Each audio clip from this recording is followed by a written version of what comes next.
Hey, there we are. It's time to go live with the morning steam for Thursday, October the 12th. We've got sports betting action for you from, well, a plethora of sports, including Thursday night football. There's still Major League Baseball, I guess. Not every series is over.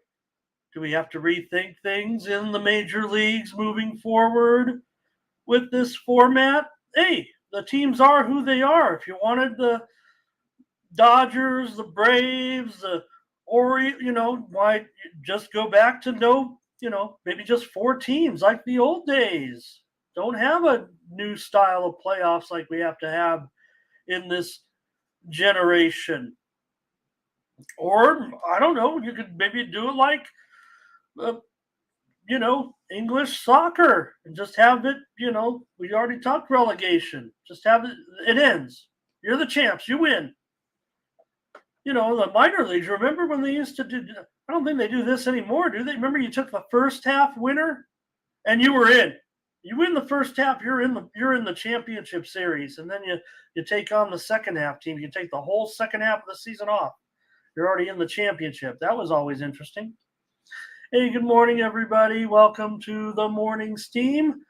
I'm Ramon Scott, coming to you from the sports betting capital of the world, Las Vegas. And we're ready for action on a Thursday night with Thursday Night Football. Yes, another Major League Baseball playoff game. But we already know three of the four teams that are in the championship series after last night's action. What did you think of what went on with the playoffs? Hey, did you have those Joe Ryan props under? I guess the plan was to just go 2 innings. Guy's looking good. He hasn't been pitching well. He's supposed to be one of your best pitchers. Just take him out. No big deal. And how'd that work out? Not good. Astros over the Twins. And the Astros will be taking on the Rangers in the American League Championship Series. An all-Texas battle to see who will go to the World Series from the American League. Also, we saw Atlanta and Philadelphia. And we told you Atlanta with their, pitching plans the way it would be. But, man, Bryce Harper, 3-run home run, solo home run. Real Muto, he had the 2-run double, the 6 runs in the third inning. Castellanos hitting him to the stars. Trey Turner, they were playing 6 home runs. The Phillies lead 2-1, game 4 tonight. And the Braves must win. So we'll take a look at that one. And, of course, the Dodgers and Arizona, it all fell apart for the Dodgers. They just couldn't get anything done with the fans in Arizona. With the famous chant of beat LA, Arizona, 4 home runs in the third. I thought I was just watching a replay. And Lance Lynn, that's a postseason record. So hats off to my buddy Lynn, giving up the 4 solo home runs. The Dodgers starting pitchers, how about it? 4 2/3 innings pitched, 13 runs, 16 hits, and Lynn, my guy, gave up 45 home runs this season.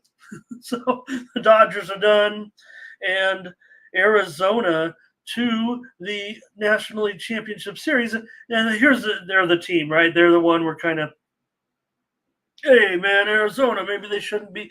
They were 11 games over 500 in the first half. They're okay. They're an okay team. I mean, they're obviously in the National League Championship Series. So, it just comes down to maybe just a little bit of whining at this point. These top 5 teams in the Major League Baseball playoffs have gone 1-12.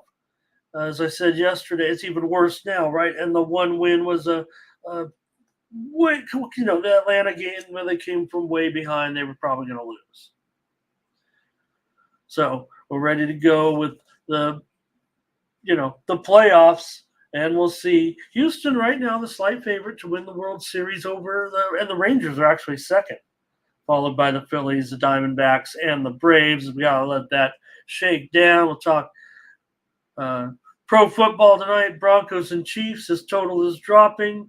Got windy conditions in Kansas City tonight. 2 games from college football. There's an FCS game as well.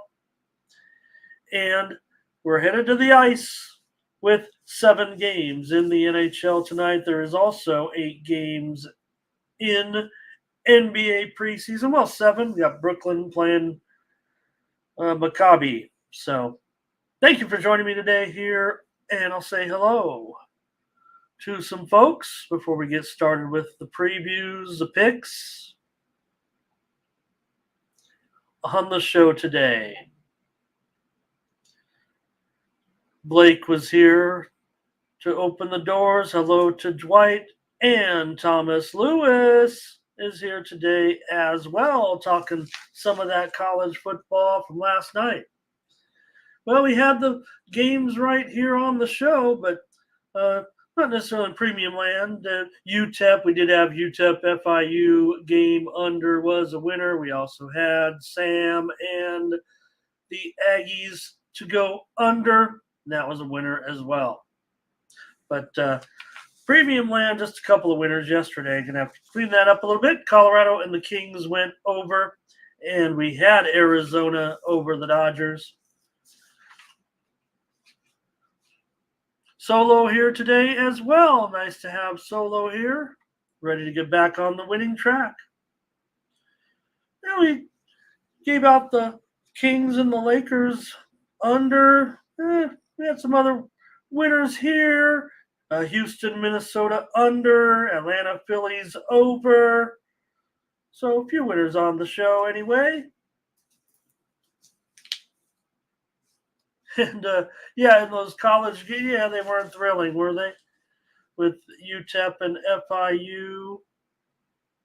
And also with New Mexico State.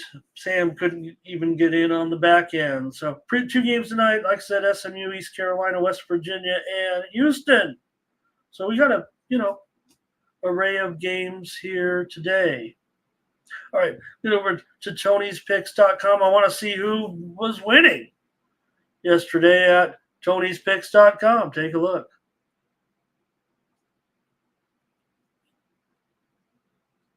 If I can. Ben Ruhala, his video series is up for NFL action this week. Check him out on the Tony's Picks YouTube channel, the 40,000 subscriber powerhouse. Ben went 2-0 yesterday. Ralph Raymond 2-0. Chauncey Giles, another winning day, 3-1. Welcome to the network, Chauncey. Collins Brown, 67%. The GM account, VIP, 5-3. Joseph Schultz won his only play. Tiffany Mance, Mindy Hahn, the sisters combined to go 5-3 yesterday. That seems like a good 2-for-1 capper promotional. Tony T won one of his 2 plays yesterday, but still ends up in the profit. Over the last week at Tony'sPicks.com, it's Ben Ruhala up over 10 3/4 units over the last 7 days. Mindy Hahn is up over 8 units.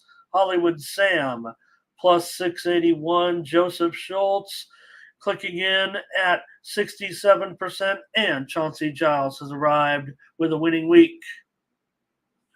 Over the last 30 days, well, I'm still on top of the handicapper leaderboards here somehow at plus 21 3/4 units. Hollywood Sam up 16-13. Collins Brown up 7.5 units here for the last 30 days. Clicking in here for Collins at 56%. Ben Ruhala, nearly 6 units of profit. And Tony T's been on this list for about 2 months straight now. And he still is up there with his consistent picks this season. Head on over to our website, Tony'sPicks.com, where you'll find our premium picks. Those are our best picks every day. Use the promo code TonyT at checkout to save 20% off all premium pick packages. Check out the handicapper leaderboard. You can see who gets it done long term. Not going to make or break you with one day, but we got our packages ready to go from our team. 3-packs, 5-packs, 7-packs from the crew over at Tony's Picks. Ben Ruhala has got a 3-pack of NFL player props for the game tonight. Tony T's got his Powerhouse Thursday Cash Mountain, one in each discipline, I guess you could say. Baseball, NFL, college football. Nick Bartini, a 3-pack. Also, he's got a 3-pack of MLB props tonight. I guess I could have picked some MLB props out last night with Bryce Harper. Attaboy, Bryce. Now you can say it. And Hollywood Sam's got his best bet tonight in college football. All right, the crew will be ready to roll here. We've got a good betting card here for today. Get your picks as well. I want you guys on record. Your picks go on the screen. And want to say hello to Doubles is here today. Thanks, you guys, for checking in. I know we're here for winners, and I'm going to give out a bunch of free winners right now, hopefully. But my best picks are going to be at tonyspicks.com. We're also going to start featuring on the website Morning Steam Select, where you'll get reaffirmed play. Here on the show, we're give out plays, right, every game, but which ones are more solid than others? I have to give out a pick on every game. I'm previewing every game. So with Morning Steam Select over on the website, we're going to resurrect the Morning Steam account, get you an opportunity to get more picks from me, if you will. So I'm going to give them to you right here, free on the show. But if you want more picks, Morning Steam Select will be a higher volume product, which will include a lot of the free picks, but also other picks that could come down the line as a little bonus. But we're trying to find a way to get you more selections here, as long as we can win. Yeah. Hey, Thomas, hey, every product has a price, I guess, right? And, there's no doubt I'm getting a little help on the price point here, but seems to work out pretty good.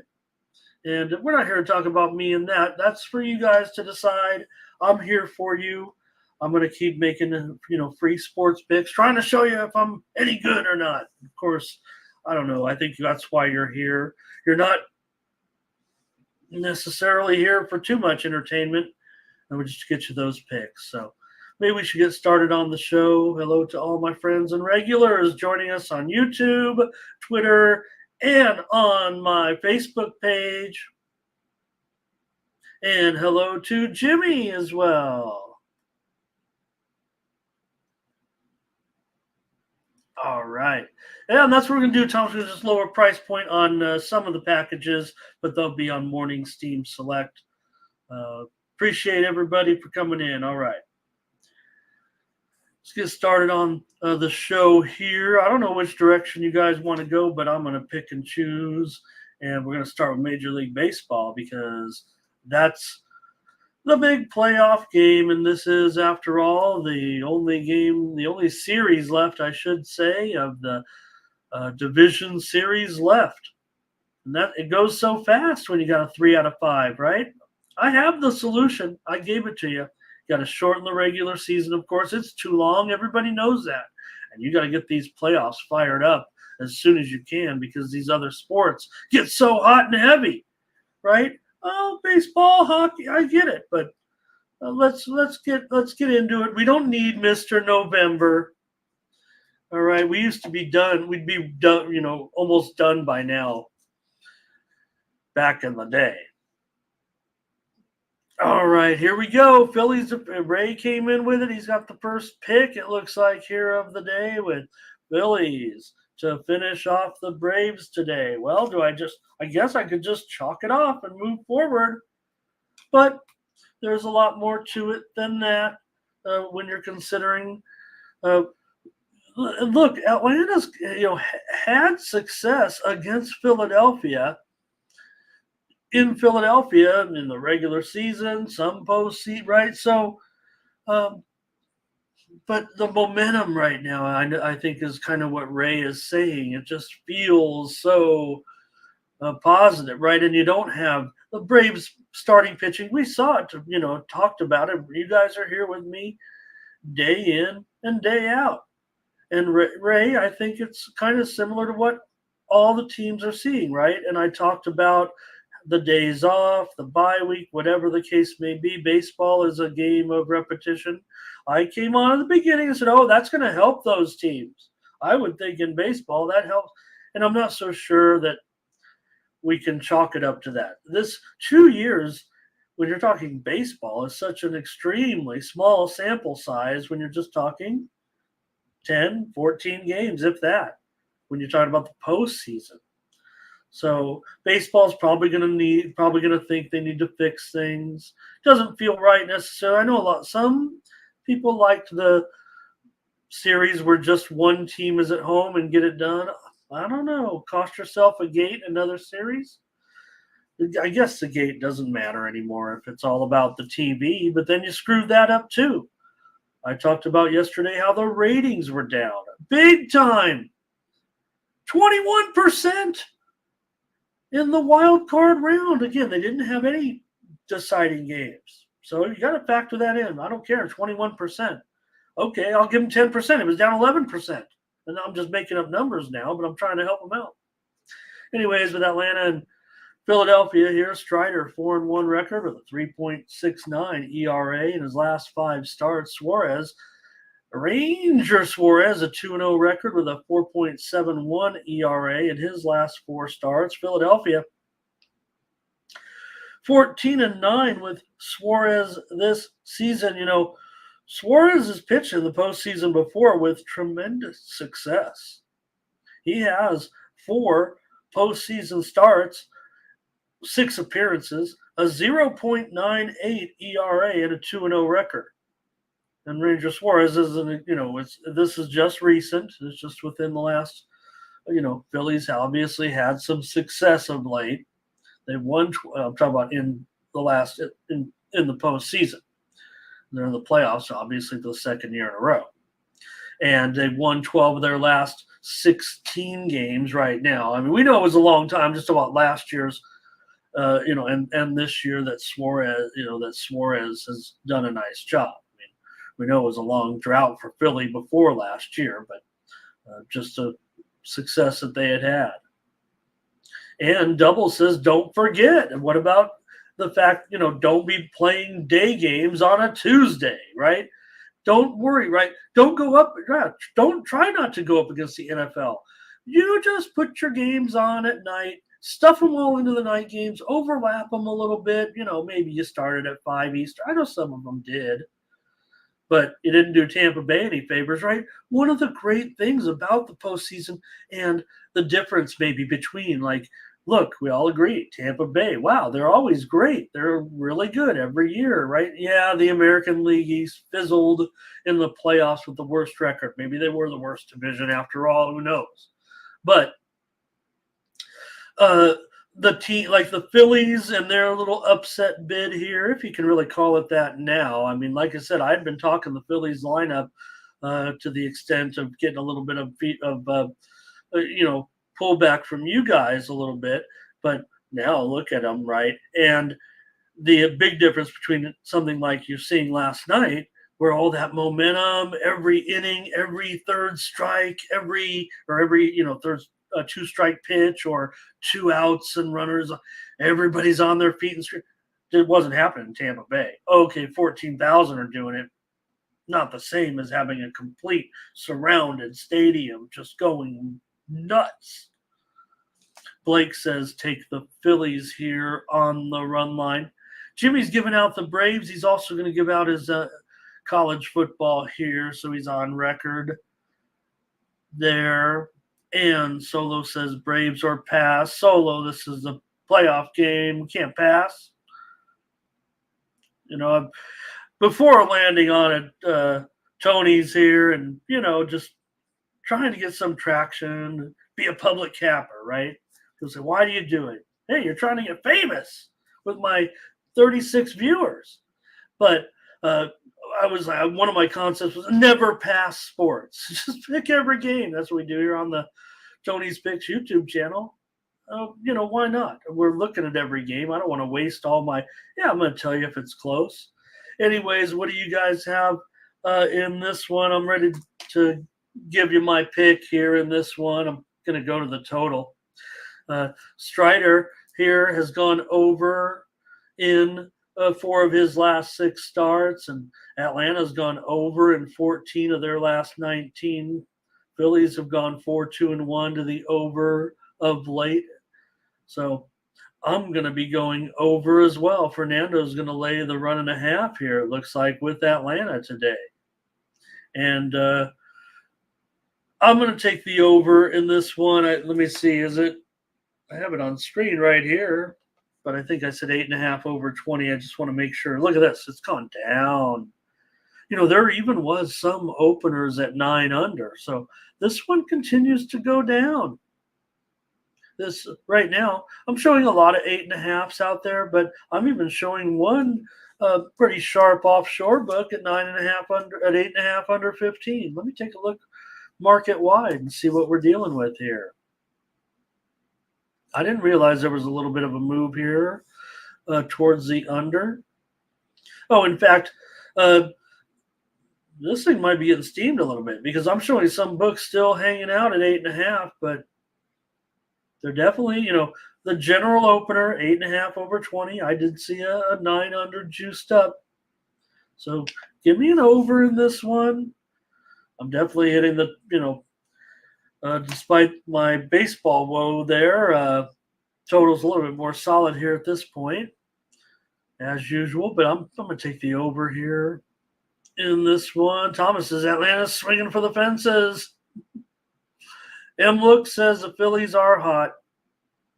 Just feel, baseball's a crazy game of momentum, right? Yeah, you could shut a team down with some big power on the road and keep them quiet.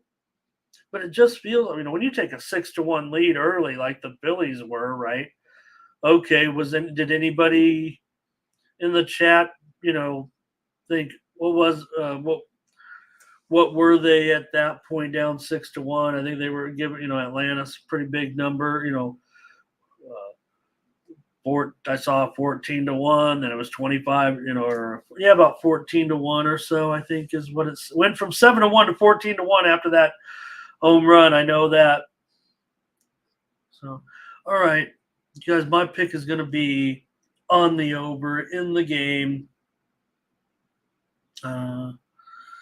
tonight. And will the series end? Well, I've got a premium pick, so appreciate you guys and your comments as well for the game tonight. Enjoy it. There it is, 144. It says there, right over my shoulder, and 8.5. All right. And that's a look at Major League Baseball. Will we be headed? We know Rangers and Astros. And, of course, it'll be the Diamondbacks and one of these two teams. But we might not be done tonight, or we might. NFL action. NFL action on Thursday night with the Broncos and the Chiefs. And the totals dropping like Patrick Mahomes has been ruled out of the game or something.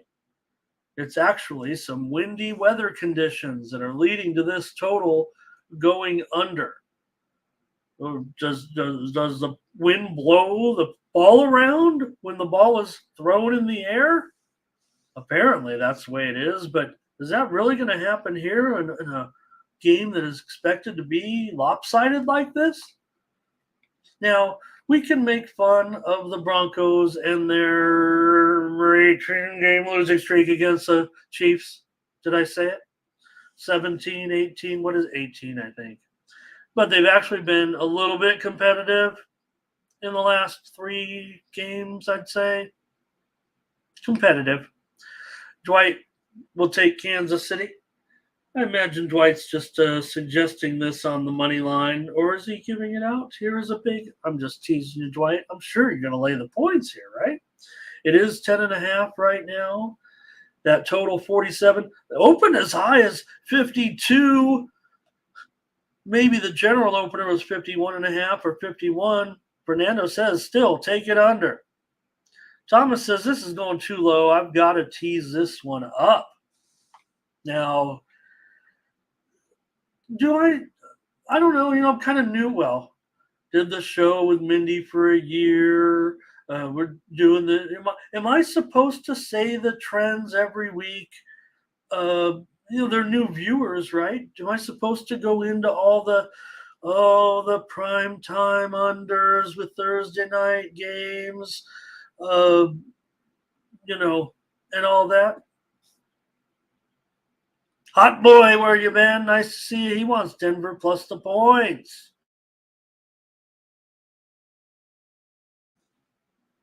And Blake says, give me the Broncos plus 11. He's on it. What do the Broncos have to offer? Here's the thing about are the weather conditions a major factor, or are they just a factor in the total here tonight because of the windy conditions? Does the weather allow a bad team a little bit more?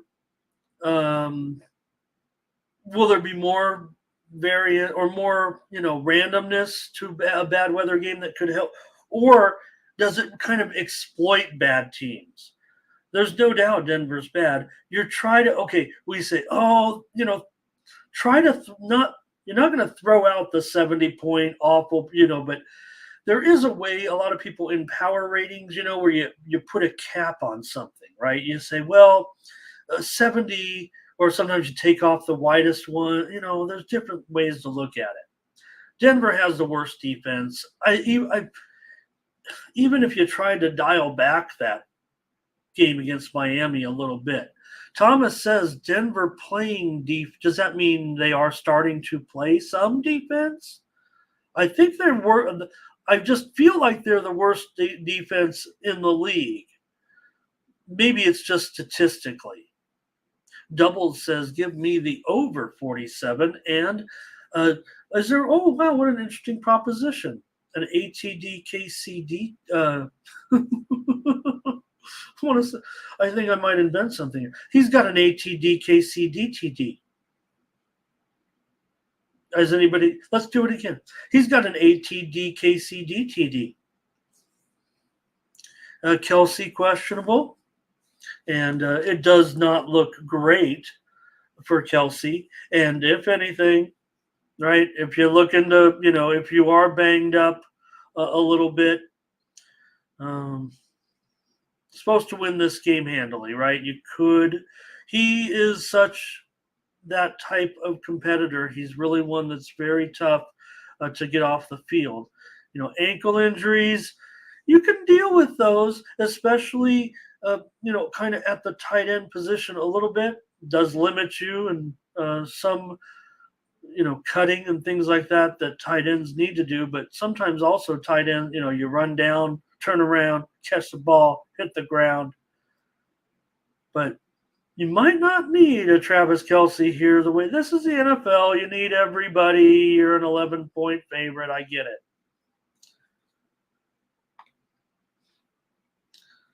Well, for me, I'm probably going to be looking here to, I don't know. I think the Chiefs roll. I appreciate you guys wanting to take Denver here. There it is. Thomas said it. Okay. I just see so many on Denver. It just makes me not disappointed in you guys. Hey, you guys want to take these points. I totally understand. They're just, Kansas City owns this series so much. 10.5, 10.5 is crazy, right? Here we are, another primetime blowout game, but it's a division game. But that doesn't always bode well when you're talking about big spreads. Darren wants to take Kansas City here. And Blake said, did he tell Taylor? Did he FaceTime her? We could maybe tell if she was coming to the game. Seems like maybe the home games might be easier travel for her from New York. Said all over the country. If she was in New York, obviously, I think that's where she lives. Not that I'm checking or anything, but did did he FaceTime her last night? You don't come to this one. I'm just not sure I can play. I'm going to get some treatment on my ankle. I'm not sure. So if we knew Taylor Swift's itinerary, maybe we would know if Travis Kelce was playing. Hope I got all your picks in, you guys. I'm going with Kansas City here. And, I'm probably looking at the total for a premium here. Matt, he's got a old school single game parlay. I don't know what we could call this is just, we used to just call it a 2-teamer. Kansas City minus 2.5. Oh, it is a bit of, a teaser type of thing. Yes, I see it now, man. Sorry about that. Gonna buy it down to 2.5 here and go under 53.5 for Matt. And so I'll cover the total a little bit. Even that'll probably be my premium, but okay, primetime unders, blah blah blah. We can talk about that, but this total, like I said, the total dipping because of these weather conditions, and probably I'll give you Kelce as well. Maybe even 1.5 or 2 for a Travis Kelce, I guess, right? But nonetheless, I do want to mention that Kansas City games over the last 3 years, part of their dominance of late, right? They've been good for a little bit longer than that, but really, got the 2 Super Bowl games, and so during this stretch, so Kansas City in the last 3 years of favorites of under of 14 points or less. So a lot of time, a lot of times, right? But with the total under 50. Remember, they play a lot of their totals are over 50 points. Well, not a lot, but that's right around the range. So we don't get that often where the Chiefs are a double-digit favorite, basically, because we never get too many over 14. Those are out of the picture, though. 2 touchdowns. So I don't think, though, this is too specific of a trend. Under 14 points with a total less than 50. We talk about threading the needle here, right, a little bit. Sometimes a lower score, the big total, you got to get it exactly right. But nonetheless, we're talking about the total in this trend. Under 14 points, less than 50, Kansas City, last 3 years, 10 overs, no unders. Okay? Under 14 point spread for Kansas City. They're favored all the time, almost all the time, right? So last 3 years, and it has to be under 50 points. So a lower scoring game by Kansas City standards. They usually make it go over. They're favored by a big amount. Why do they go over? Is it because the other team? Yeah, we've seen Denver engage a little bit in some scoring bat, but right, this offense right now, Denver, really? I'm giving up on Russell. I mean, look, it was a great Seattle. It was a great career, man. It was a great career, but this ain't working out. Maybe there would have been a spot. It's too late now, probably. But for whatever reason, and there's moments, right? But it almost looks like every time, like when Russell takes off and he slides, like, God, one hit here and it's over. There's a little bit more to this as well. The last 9 division games for Kansas City have averaged 50. I got to do the calculation in my head here. I'm looking at 53. Oh, real hard. 55 points, exactly. 55 points. The last 9 division games for Kansas City have averaged 55 points. Take into consideration the weather. Don't forget about this now. And so we talked about Denver having maybe a little bit of defense. I've got them as dead last. They're allowing 451 yards per game and 36 points. And dating back to last season right now, Denver has gone 9-1 to the over in their last 10 games.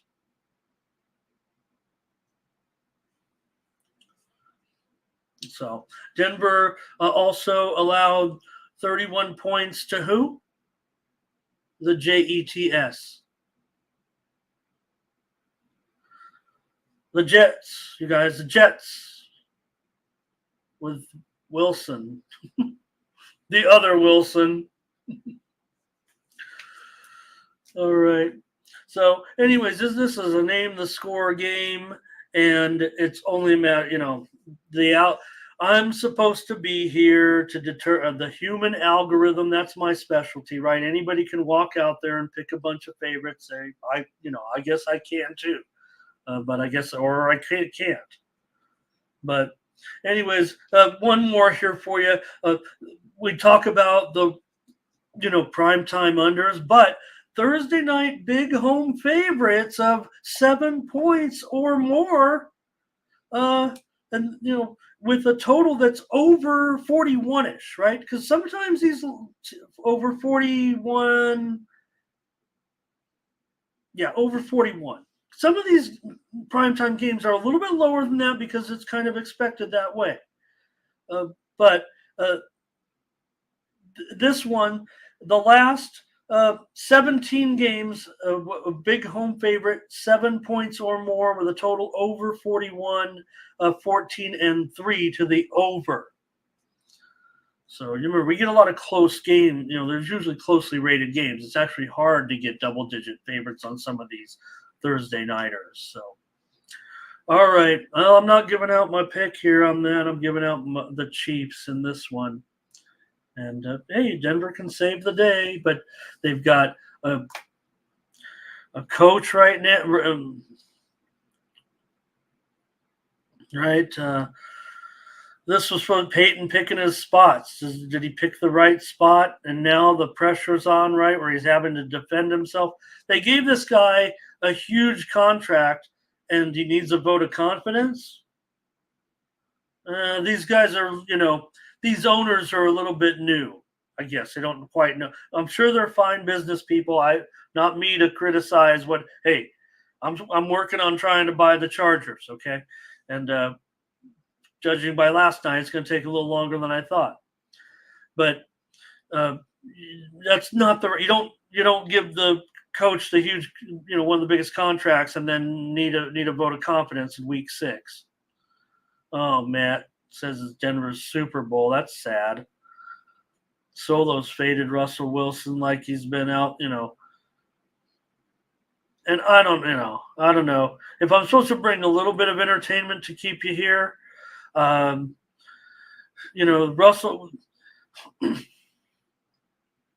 I mean, trying to equate Russell Wilson's decline with his cognitive abilities right now, right? I mean, he kind of started acting weird the last couple of years, and Jimmy wants to talk UFC, the one everybody's kind of been talking about, looking ahead already. I'm just trying to wrap my head around this week's card, Jimmy. When I did a preview last night, so we're going to move on from football, so I'll do a little transition. Hey,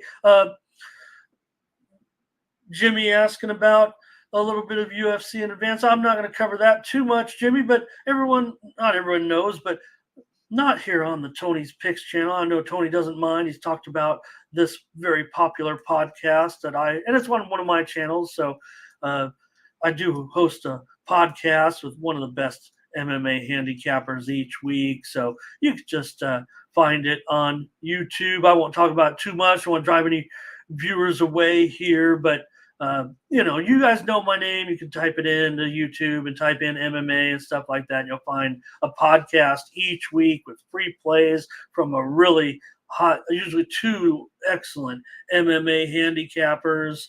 I love MMA. I've never stepped in the octagon, obviously, but I like to listen to commentators on this sport because I don't know. I understand a lot about it. Believe me. Hey, Daryl, nice to see you. He's got his picks here tonight. And Nathan as well. Nice to see you. And Jimmy's waiting for we're waiting for the entertainment. They tell me sometimes to keep it down a little bit, but I don't know. I'm all over the place. I hope you guys like it, because I don't have anybody here to talk to but you guys. Okay, we'll get into college football then, since we've had a few people already cast their vote on the early game. Note the time change here from to 4 Pacific, 7 Eastern here, with West Virginia going up against Houston.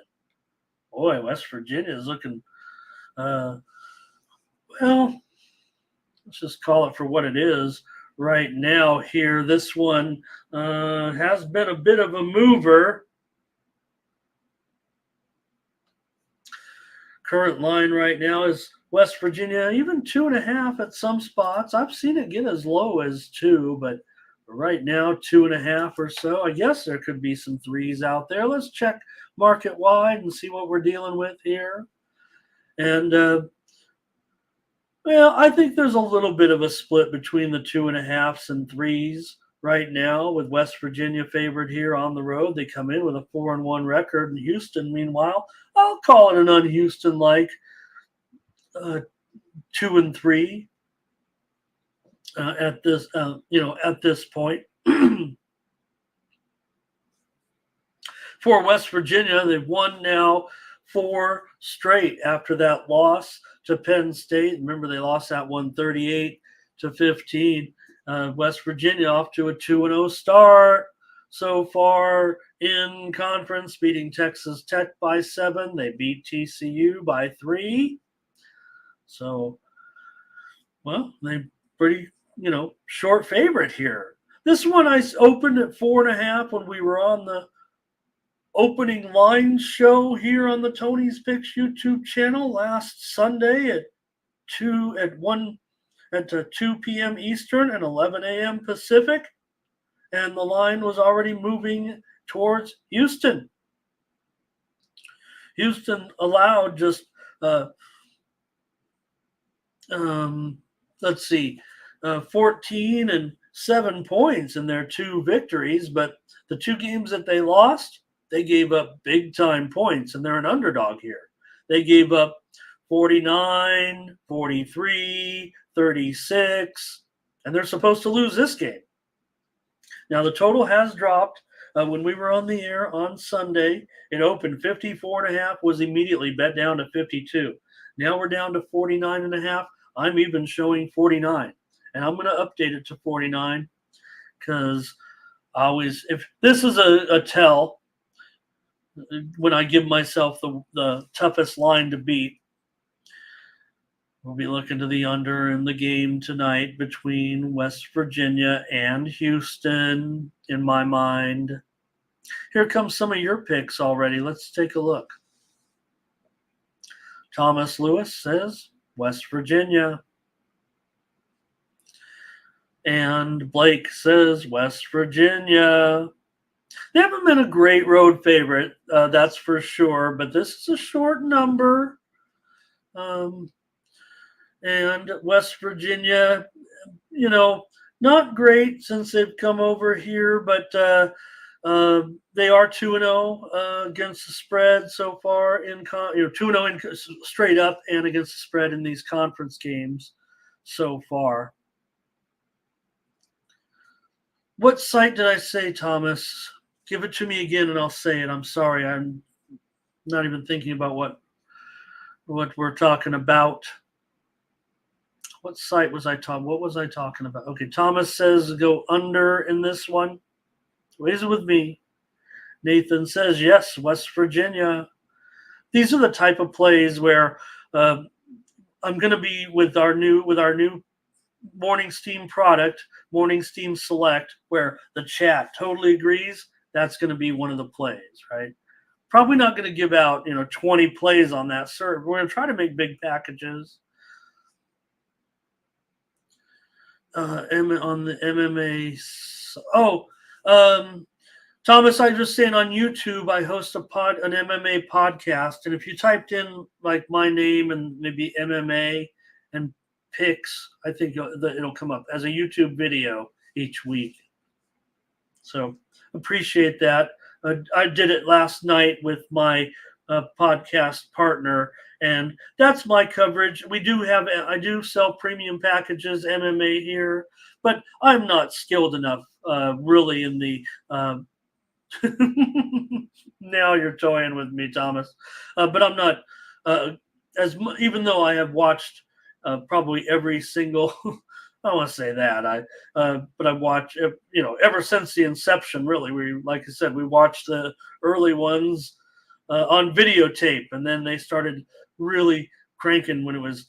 We talk about now it's UFC 293, whatever we just said, and I was around watching like UFC 7 when they'd have like Hoist Gracie would be in there wearing his gi up against Tank Abbott or something. It'd be like a little 98-pound guy against a 400-pound guy, kicking him in, like grabbing him in the guard and kicking him in the kidneys for 10 minutes. Any old school MMA fans like me out there remember? They said, we got to change this a little bit. This is going to be a great sport. We can't have a little guy crushing the big guy in the kidneys for 10 minutes. Nobody wants to watch that. They said, well, how about a weight class? And they used to do it like a bracket. You'd have like five guys in one night. You're like, moving on to the next round. Guy's got a black eye already. All right. West Virginia and Houston here. For Houston, just 2-6 is a home underdog. They're not a home underdog very often, quite frankly. But now that maybe just a little bit different situation in the conference here. So PZ talking a little Frank Shamrock. Yeah, we'll do, Thomas. No problem. I think we can do that. Maybe it doesn't come up. Maybe I'm not as famous as I think I am. We got 4 dozen in you here, and I appreciate you guys watching. Also, Holgorsen not great at home against the number 29, 43, and 1 against the spread in his career. So, anyways, I'll take the under in this one with West Virginia and Houston. Houston means I'm one step closer to you. All right. Good point. All right. And let's get on with another one here tonight. This one also a time change goes off at. Gosh, is that the spread? This has been a runaway, hasn't it? Little uncomfortable now. SMU minus 11.5 here. And the total also a pretty big dipper here down to 50.5. It opened 56.5 when we were on the opening lines show. And it immediately started going down to 54. And now we've seen a dip here all the way to 50.5. And I don't know, it might be easy to see why with these two teams. I would think East Carolina could try to have a little bit better defense here. I mean, they're definitely, having some struggles with their offense. So, I guess I can see why this total has been dipping. I mean, Flynn, he's throwing interceptions all over the place right now. So East Carolina's 0-4 against Division 1A teams, and they've lost by an average of, I don't know, probably about 17 points or so, looking at the log here. And East Carolina lost its conference opener to Rice by 7 as a 3.5-point dog, 24-17. For SMU, they are not great usually as a road favorite, but this year they are. Look, you can look at a long-term trend, right, and say, look, SMU over the last 5+ seasons is 6-11 against the spread as a road favorite. Well, guess what? They were 3-11 against the spread before this year. They're 3-0 as a road favorite so far this season. Now, spread is running away here a little bit. Everyone's concerned about East Carolina right now. This situation does not feel, very comfortable. They've been fine in the American 18-15 against the spread, although they failed that game against Rice to open it up here. SMU's been a solid under so far this season, going all under in all four line game. Well, they had all four 1A games, if you will. They went over in their game against a 1AA opponent. For the Mustangs, they have a young quarterback right now, but he's looked pretty good, I'd say, in Stone with almost 1,200 yards passing already, 11 touchdowns, 5 interceptions. And SMU, not great in conference. This number's gone way up. It's my free play. It's going to be SMU. I like the total in this game.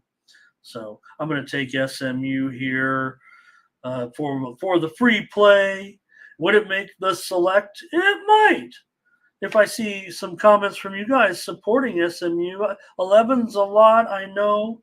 Look, it opened 10.5 in general. It has touched as high as 12.5, so there has been some buyback, but the look-ahead line was 7.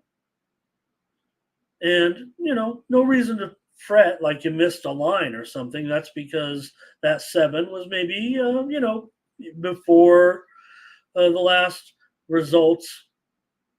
Solo loves East Carolina. It's going to make sure he gets it at 12.5, or is there some 12.5 still to be had? Yes, absolutely. In fact, I could probably move this to 12 and feel comfortable. In fact, I better. If I'm going to sit here and pick SMU on the show, like to do, give myself the worst line. Now, I know I look at DraftKings, it is juiced to the plus 12.5 side, but I'll do it. And, it certainly wouldn't hurt to make sure if you're laying these points to at least get down to some money on 11. 12 is a quote-unquote dead number. If anybody wants to come on the show and debate it, we might be able to actually have you on the show. We are looking for cappers, Tony said. Tony says every show. And hopefully it's not to replace me after yesterday. But we gave out yesterday. Actually, the show picks were really good. The show picks were decent. All right. Thanks, Thomas.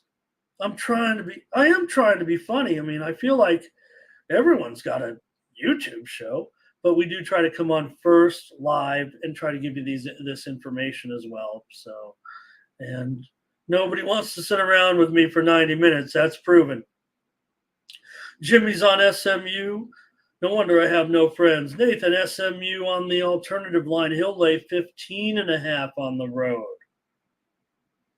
What do they have back here for West Virginia? 2.5 and 49.5? Okay. Thank you for your picks, you guys. We might be done with this one.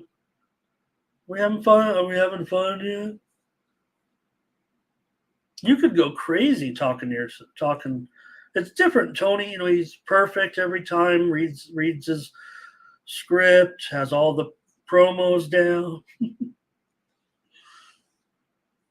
They're just turning me loose, I guess. Okay, that's it, you guys. I'm going to take SMU. I guess I'm laying 12.5 points on the show. And personally, when I have a 12.5, I'm getting juicy with it. Yeah, I can also agree with Nathan a little bit. You can buy it up too, but spread your money. And the key numbers that are away from 12 are at least 11 and 10. So it's probably too expensive to get to 8, which actually is a slightly key number. It's not a 7, but it's not a 9, which is another dead number.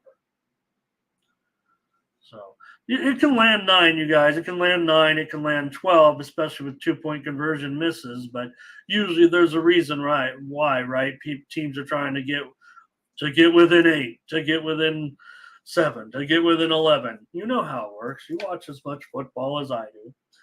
So 12 and a half.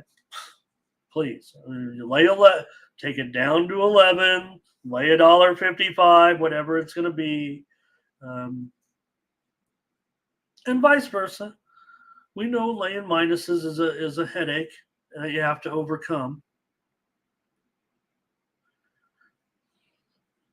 All right, Terrell talking about last night's game with UTEP and Westbrook. Thomas, we'll just have to get it done after the show on that. And let's see. And Fernando. Oh, thank you, Fernando. Here comes the picks for today. Fernando is obviously he got the hint that I just need help a little bit on soccer. We're going to evolve into this a little bit. In fact, there's going to be a little bit more technical information coming your way on this show here as it evolves. I think I'm getting a little bit of freedom now in that. I was going to call up the schedule here, but Fernando. Oh, okay. Thanks, T. Okay. Try to include a little bit more football. Everybody laughs at me because my packages usually start with Major League Soccer, but I'm U.S. based, and that's the league that I kind of watch the most. And so why wouldn't I? Do I love the big international game? Of course. So Euro qualifiers today, these get underway here, most of them at 2:45 Eastern, 11:45 Pacific. There is one early game as well that goes off at noon Eastern and 9 Pacific. And Most wants to know about it with Latvia and Armenia. So thanks, Fernando. I've got my hands full already with these sports. And like I said, I do love, I love Paramount Plus. That's great soccer coverage in the middle of the day, man. A lot of games. Yeah, you got to go elsewhere for the other leagues a little bit. But when it comes to Europa, the Champions, Italia, man, they do a nice job. And that I like that show where they cover all the leagues, man. I mean, it's hard soccer coverage in the United States. Paramount Plus, pretty big, they take it very seriously. That's good to see. All right, NHL, let's go. Keep the show going. Let's get it with the NHL here tonight. And we had winners yesterday. Carolina. Okay, big money line, too easy, right? We could have given out the puck line. That was fine. How about my Habs with that wild game against the Canadiens? Crazy game, didn't hit it, but I don't care. Nice effort by the Canadiens. We gave out the Bruins. They got it done on the puck line. Connor Bedard, though, he got a goal. So watch out. I mean, 3-1, that wasn't horrible there. Edmonton and Vank, I think we gave out an easy winner on the show with the over last night. So plays were split, I believe. All right, let's take a look what you got. Ferner's ready. We're here, Ferner. We're ready to start this. So we waited for you.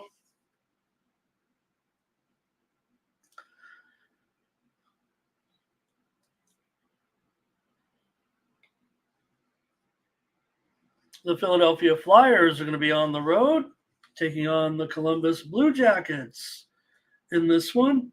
Right now, Columbus looks like about $1.25 favorite, and this total currently at 6.5, under 15. Don't know. There's some confirmed goalies out there, and with still some season openers, I'm sure we'll be right on many of these. We're already getting, a little bit of slow start, Ferner. We'll get it here.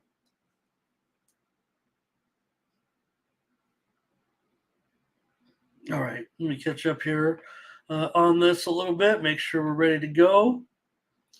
in this one with the Flyers and the Blue Jackets. Just get my notes in place here. I think right now you got to look at Columbus. Pretty decent price here, I would think, with the Blue Jackets at $1.25. I mean, I'm always down on the Flyers until they prove me wrong.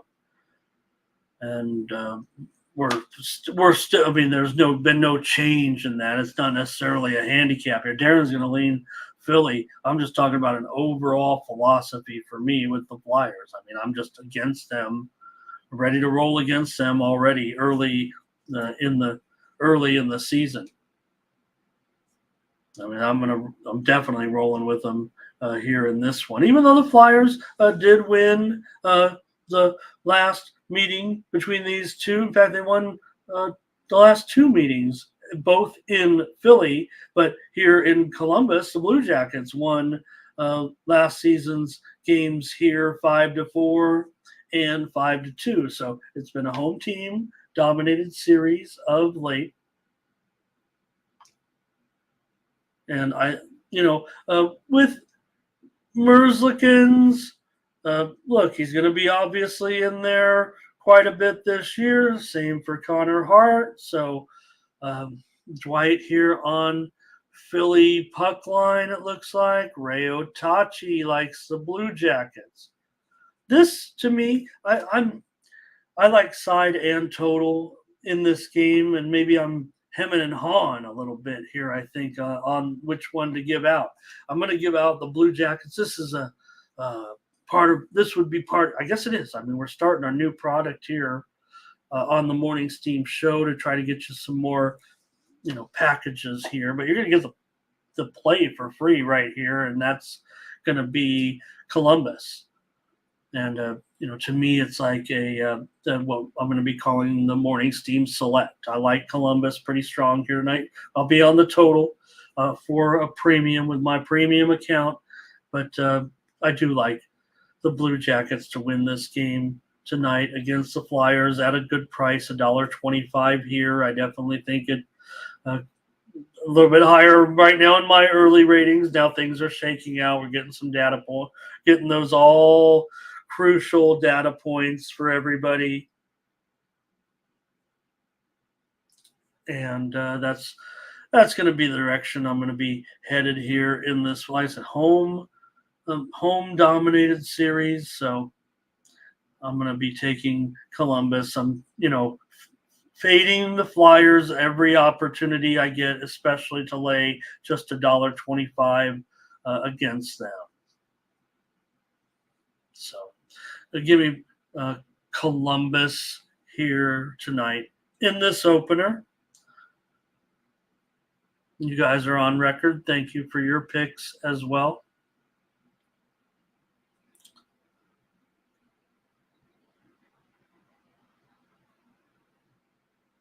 The New York Rangers on the road here.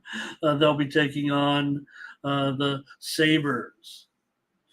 Igor Shesterkin in goal here. I'm showing, yes, $1.30 or so. The total, 6.5 over 15. And, man, Igor can be dominant, but I don't know. It feels like that total is kind of telling us something a little bit with this total so high. Yes, the Sabres here, with their goalie situation. Let me make sure this is the situation tonight. Oh!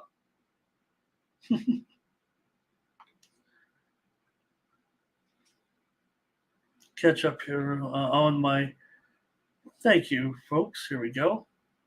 All right, here we go. For the Buffalo, now a lot of my trend, has to date back a little bit, but I do like to look at, home road splits to try to get things going here a little bit. And Buffalo, towards last, they were going under quite a bit. I mean, we know they have their own set of struggles here, but I don't know. They probably can produce some goals tonight in this one. What is the Sabres on the... Oh, boy.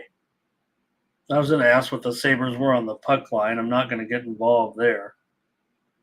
I'm leaning towards trying to get on the Sabres here because you got to figure Thompson.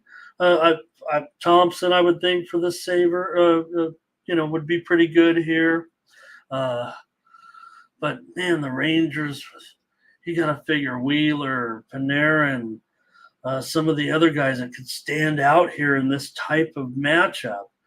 That doesn't surprise me that total is so high, actually. Well, my goalie computer is acting up again.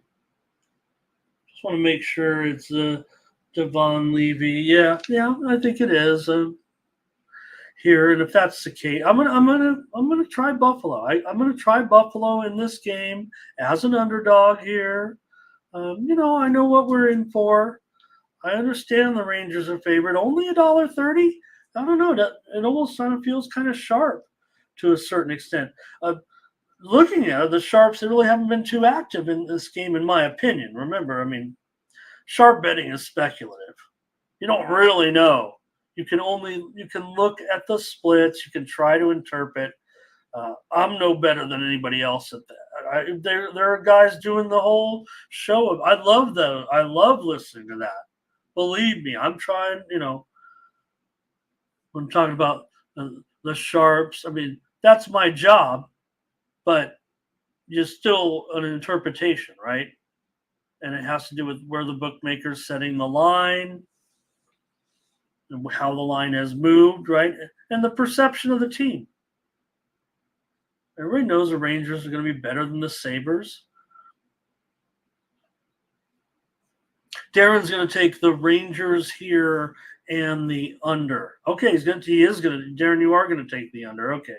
I don't know. It feels like I don't know where we're going yet. I don't have enough trends necessary. I do have yesterday, right? And we do have the first samples starting to come in.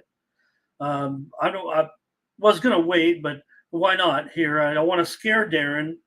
I don't want to scare him off anything because maybe in this game, you do have Igor. But yesterday, the favorites went 5-1 and the overs went 5-1. And some of the, we saw, what was the one game? 7-1, 8-1. I don't know how many goals did Vancouver end up putting on Edmonton. And Edmonton all of a sudden, hey, you know what, Edmonton, you just gave up. You just got blown out. It wasn't like they were playing Calgary or something. Okay, Vancouver, I'll give them some credit a little bit. Maybe we'll see a different Vancouver here, an improved Vancouver. But that was bad. That is bad. Talk about coming out flat.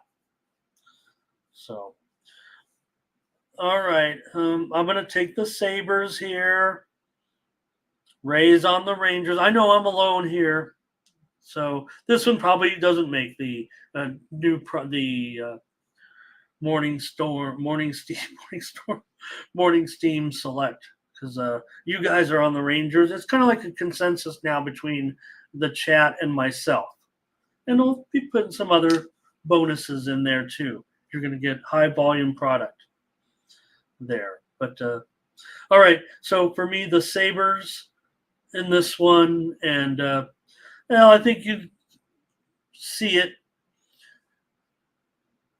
And Thomas is throwing darts, he says, at the hockey board and getting it done. Darren, he says he was doomed by the Montreal game yesterday with the Habs.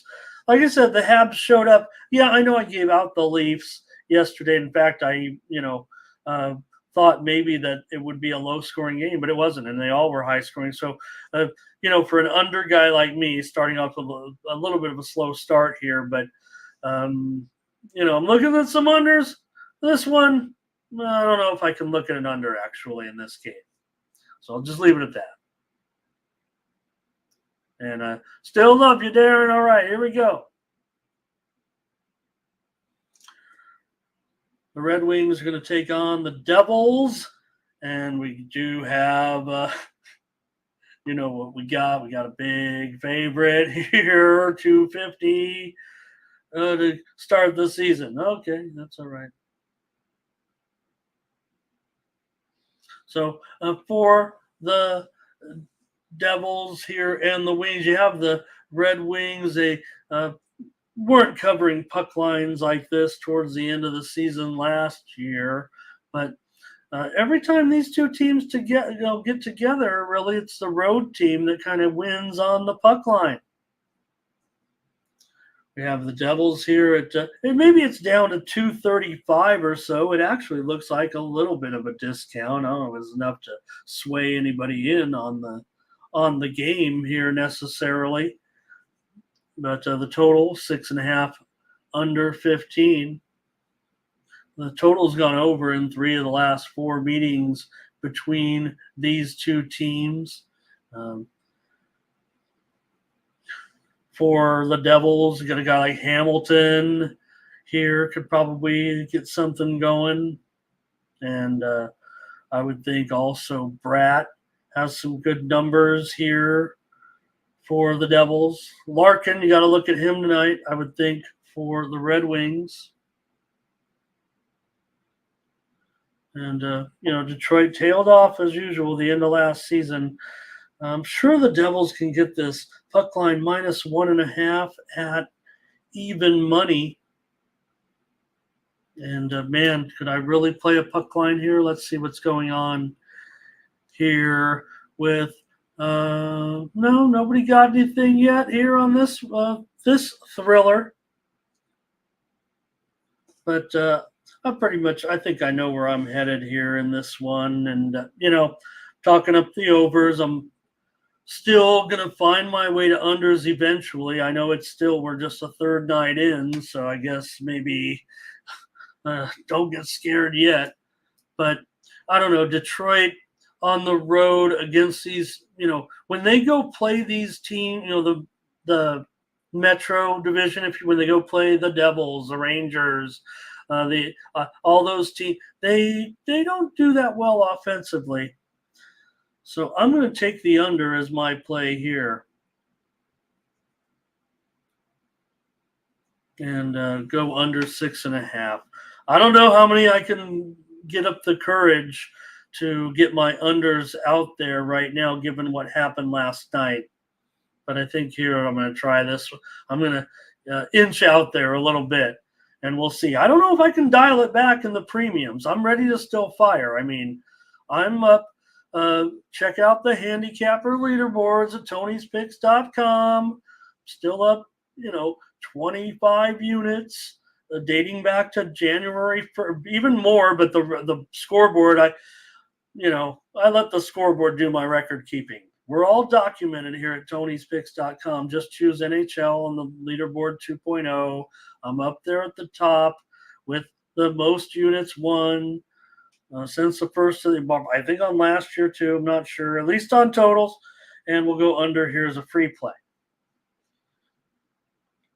I don't want to make my my abilities part of the handicap, but sometimes you have to. Okay. We've got the Blues. Well, not me. Well, maybe after last night. Anyways, the Blues here are on the road against the Stars. The Stars we know that the Stars are good. They often have a little bit of trouble sometimes with these big, and now we're laying big prices. Pardon me. Big prices early with Dallas, and that doesn't feel real comfortable. I got to be honest with you. I'm already ready to jump on. Maybe I'm ready to jump on St. Louis probably already. Let's see here. Dallas has won the last 3 meetings between these two teams, and they've also covered the puck line in 3 of the last 4 meetings. Well, so much for that. I will say this. The under is 7 of the last 8 meetings between these two have gone under. I want to go under. I'm just worried at this point. These two kind of look like the recipe for, like, if it was later in the season, I probably would be ready to say 7 of the last 8 meetings under. Let's just do it. But for me, right now, it feels like there's something going on here a little bit, maybe with this offense and the scoring. I don't know if it's league wide yet. That's why we're waiting. That's why I didn't want to go crazy and say yesterday, 5-1 of those overs. So, but I'm just going to take the Blues here in this one and plus a goal and a half at minus $1.35 or so, I think. Maybe even $1.40. And I'm going to take the Blues on the road here. Maybe I can get Parayko here to get us a goal. Maybe I could get Hayes involved tonight. Some prop players. I like to. I'm going to try to start giving out. I mean, we've got the props here. I'm not packaging any up yet at this point. Waiting for big games to get some props out of me. But maybe I can start throwing out a few players that I like anyway. And I like to throw out some of the players that aren't your mainstream. I mean, I get it. Everyone, you get a game there and you throw, they're throwing out all the stars. I mean, the best prices are on the players that aren't already heavily juiced anyways. So for the stars here, Johnston, Dadenoff maybe might be who I'd look to in this one. So Dallas at home, man. All right, yeah. I already gave it out. I can't no turning back. I'll go St. Louis here on the puck line against Dallas today. I mean, no, not yet. Not $2 just yet. Let's see. Let's just see where the Blues stand here at this point. I mean, we know that we know where Dallas is and everything right now. And remember, I mean, it wasn't a short time ago that Bennington had he was looked like he was going to be something. And he's found a spot here in St. Louis certainly. Give me the Blues to try to get this puck line here today. Ray's on it, so I'm on it. If Ray's on it, it might be a select. So please check out that new product at Tony's Picks. The Kraken will take on, I don't have the line up there. The graphics man was sleeping. The Predators here minus $1.15, 6 over 15. Looks like the price here currently. Don't mean to type. Thomas likes that. There we go. Predators minus $1.15 in this one at home against the Kraken. We saw, of course, the Kraken in that season opener. We've already seen them. It is kind of interesting how the openers are kind of spaced out a little bit, right? You just don't throw out there, 10 or 12 games, but the Kraken, obviously a team that we have already seen them out there one time so far. Now, there hasn't been much widely reported steam before I went on the show. I didn't check anything here. I guess I could take a peek and see, but only one game had widely reported steam from the line services, and it was this game, and it was on the over. And that's why maybe you see it here. It is juiced 6 over. And let me just take a look and see if there's been any more. Why? Oh, yeah. No. Just this game had a move to the over, but still at just 6 over 15. And Nashville here, the slightest of favorites. You guys got a play on this one already? I'm ready to break it down a little bit. Hello to the 1K protection firm. Welcome.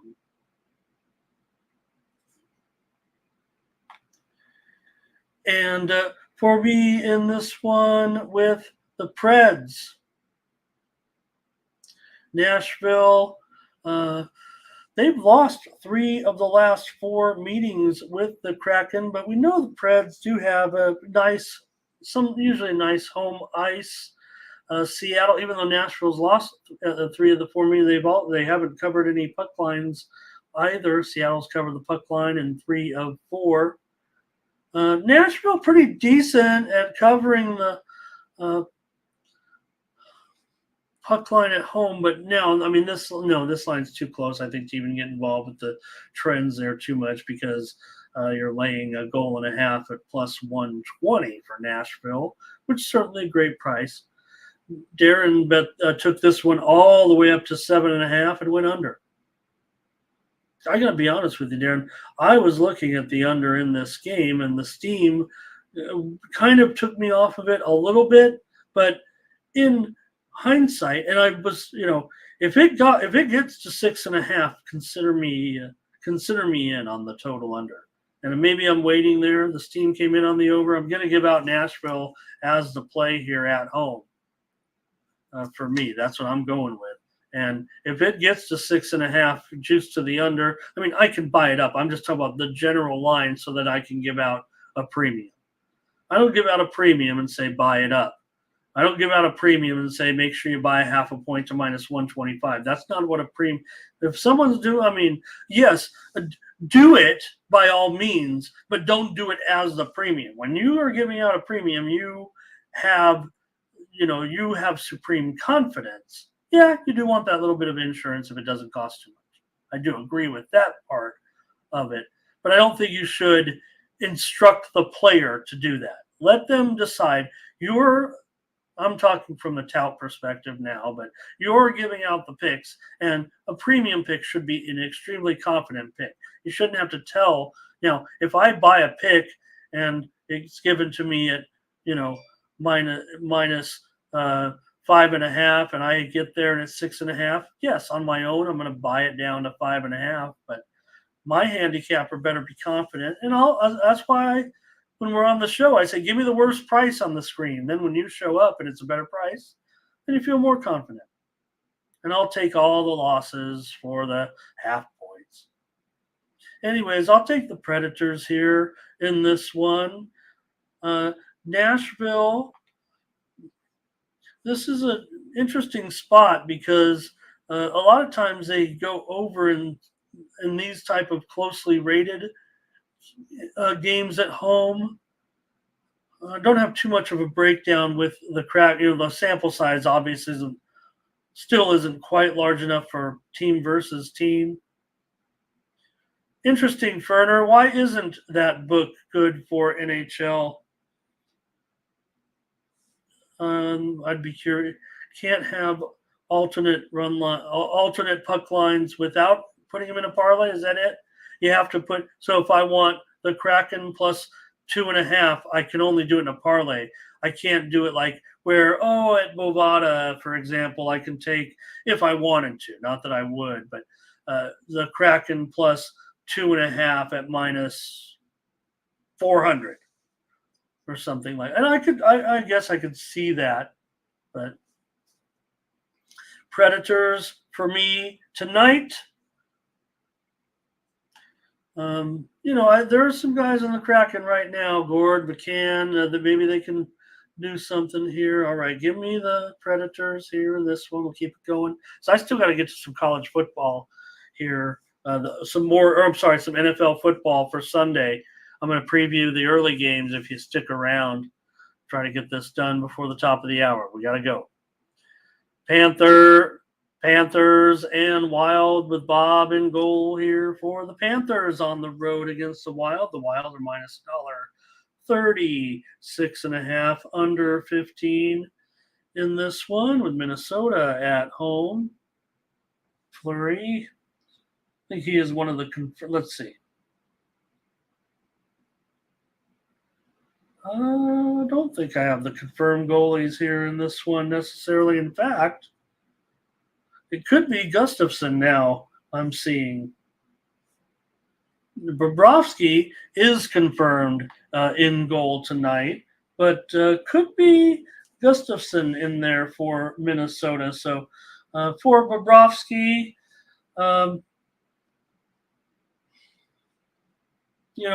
kind of lost his job last year a little bit. Let me see if I can get my goalie computer on this side here. So I don't know. Right now it feels 50-50 here to me at this point with Minnesota unconfirmed in goal. I don't know if it's going to change my pick necessarily in the game in this one.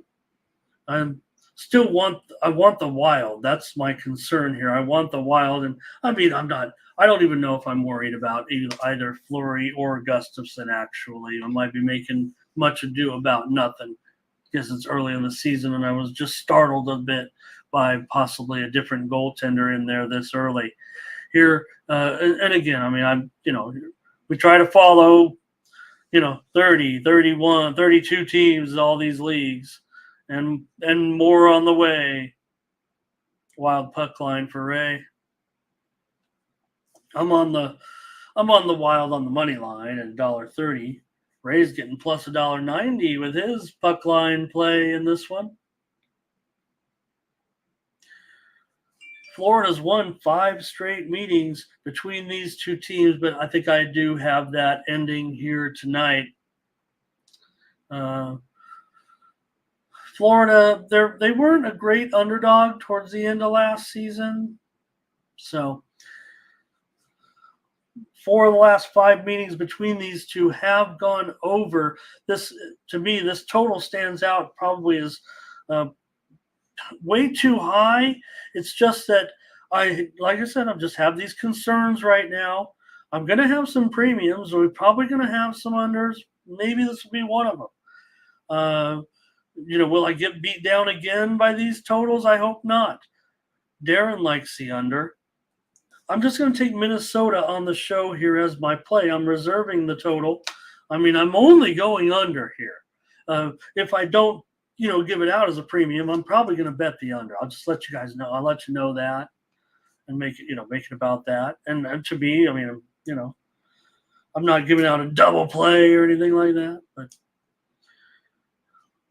I'm not even necessarily worried about the series history. I mean, I'm handicapping this game, even no matter what the goalie is for Minnesota, as an under. And looking at the market action too. The market action to me looks like an under. Yeah, there have been some moves to the over here, but the sharper, they keep, every time it gets hit up a little bit, there's serious buyback. And so far, the buyback has won. Now, the buyback was on the over yesterday a little bit. I didn't necessarily, listen to it. I did go over in one game. It didn't come through.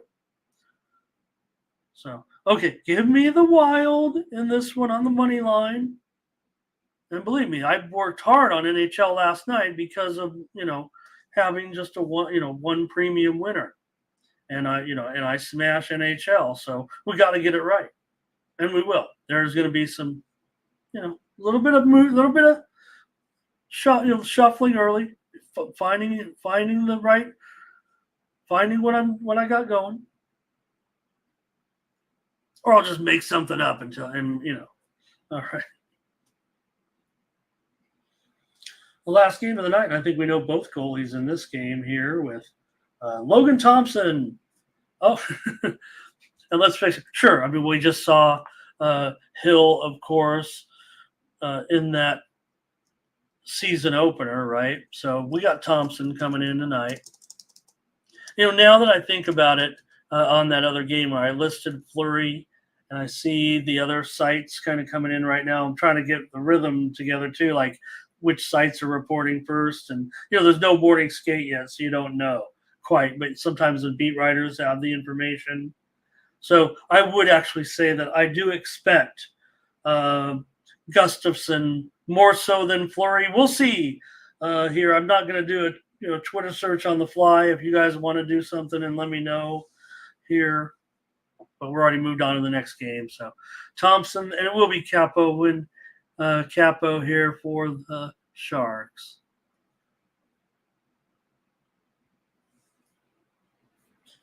Kapanen struggled last season, obviously, with his numbers, 3.85 goals against and a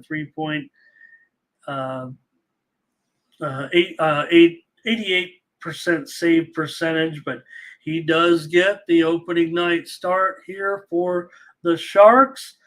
And, of course, the Sharks pretty woeful offensively. We know that, one of the worst offenses in the league last season, but I don't know.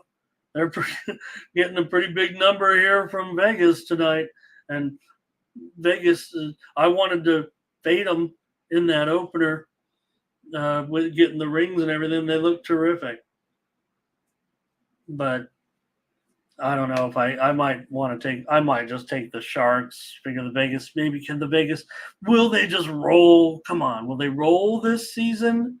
Or can there be, and unfortunately, the spot is the Sharks. The spot is whoever the Knights are playing. Make no mistake. I feel like, to me, going through, you're coming off that game. It was, the ceremony. It was nice. Those things are important when you look at things like this.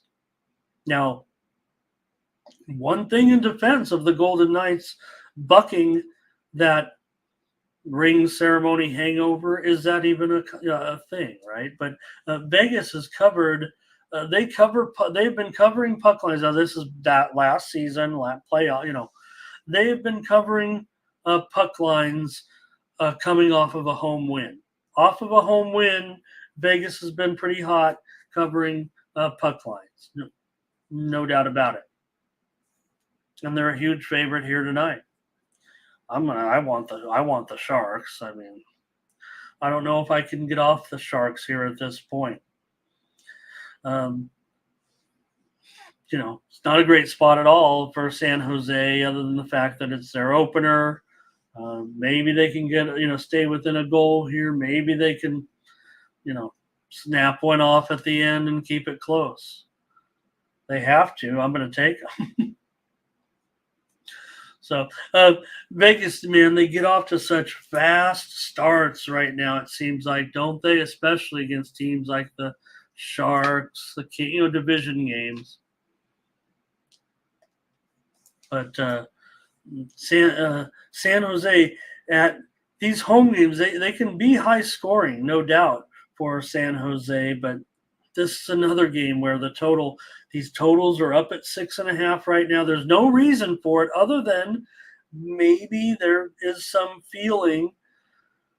I'm not saying last night notwithstanding, and there's not any rule changes necessarily that would indicate, but every total today is 6.5, except for the Seattle-Nashville total, which has already been steamed to the over and is juiced to the over right now at 6. And maybe it's early in the season. Maybe that's why we're expecting more goals. Maybe I'm going to be off a little bit. I don't want to be off, but you folks who stick with me here know that I'm always going to, trend under. Most of my plays are going to be, 3 out of 5 probably going under, things like that. So I'm trying to find a way to make, to get to the under. It's going to be an under premium here, or it's not. It's not going to be an over premium. It's going to be either yes or no.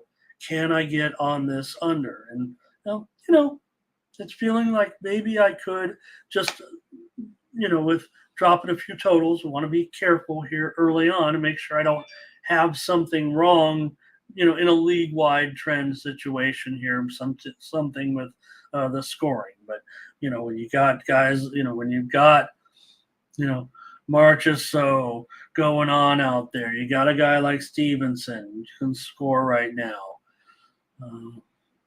I'm going to take the Sharks here.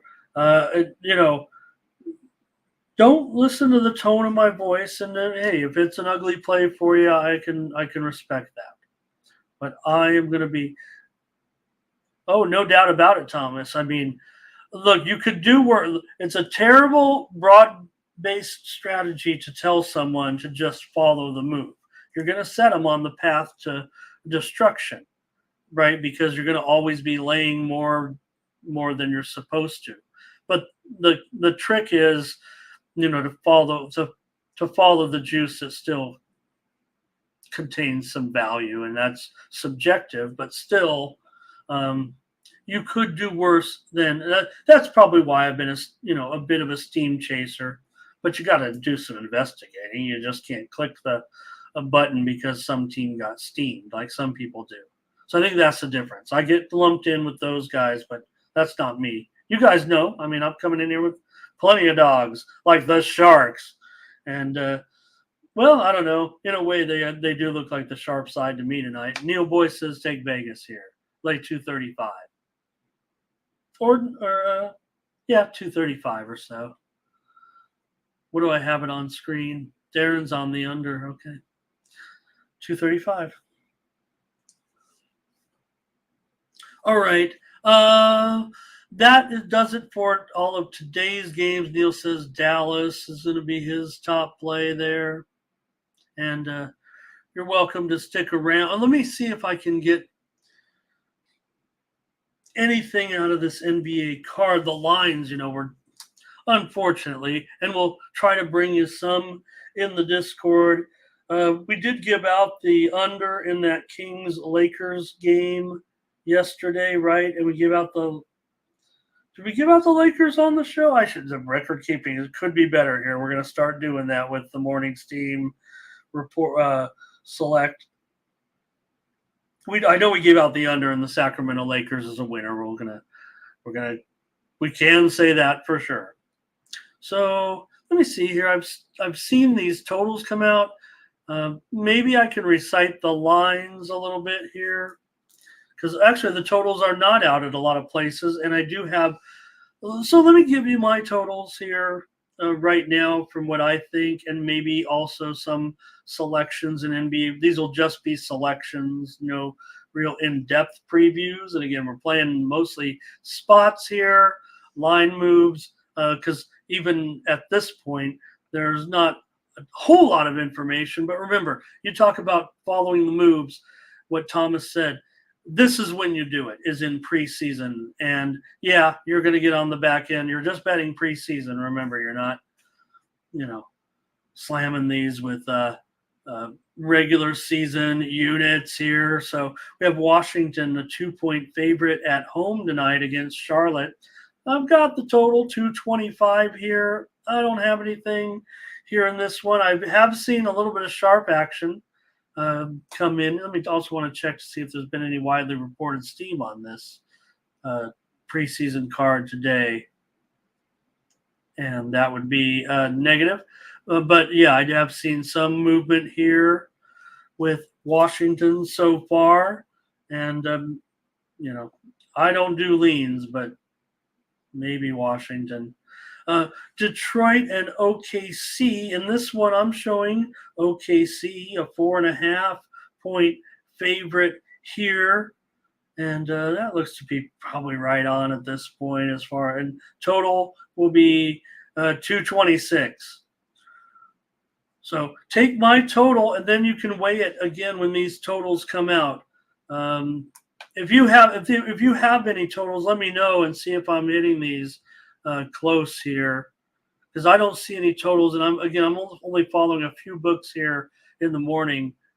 One, basically a representative of each, right? I try to go with one offshore book, one Vegas book, and one major U.S. online book. So if you've seen some totals and I'm way off, please let me know. Try not to make me look like a fool, a bigger fool than I am. All right. Here, continuing on, Orlando's at Cleveland today. I saw Cleveland 3, maybe even 3.5 now. I have seen movement on the total in this game from 216.5 up to 219.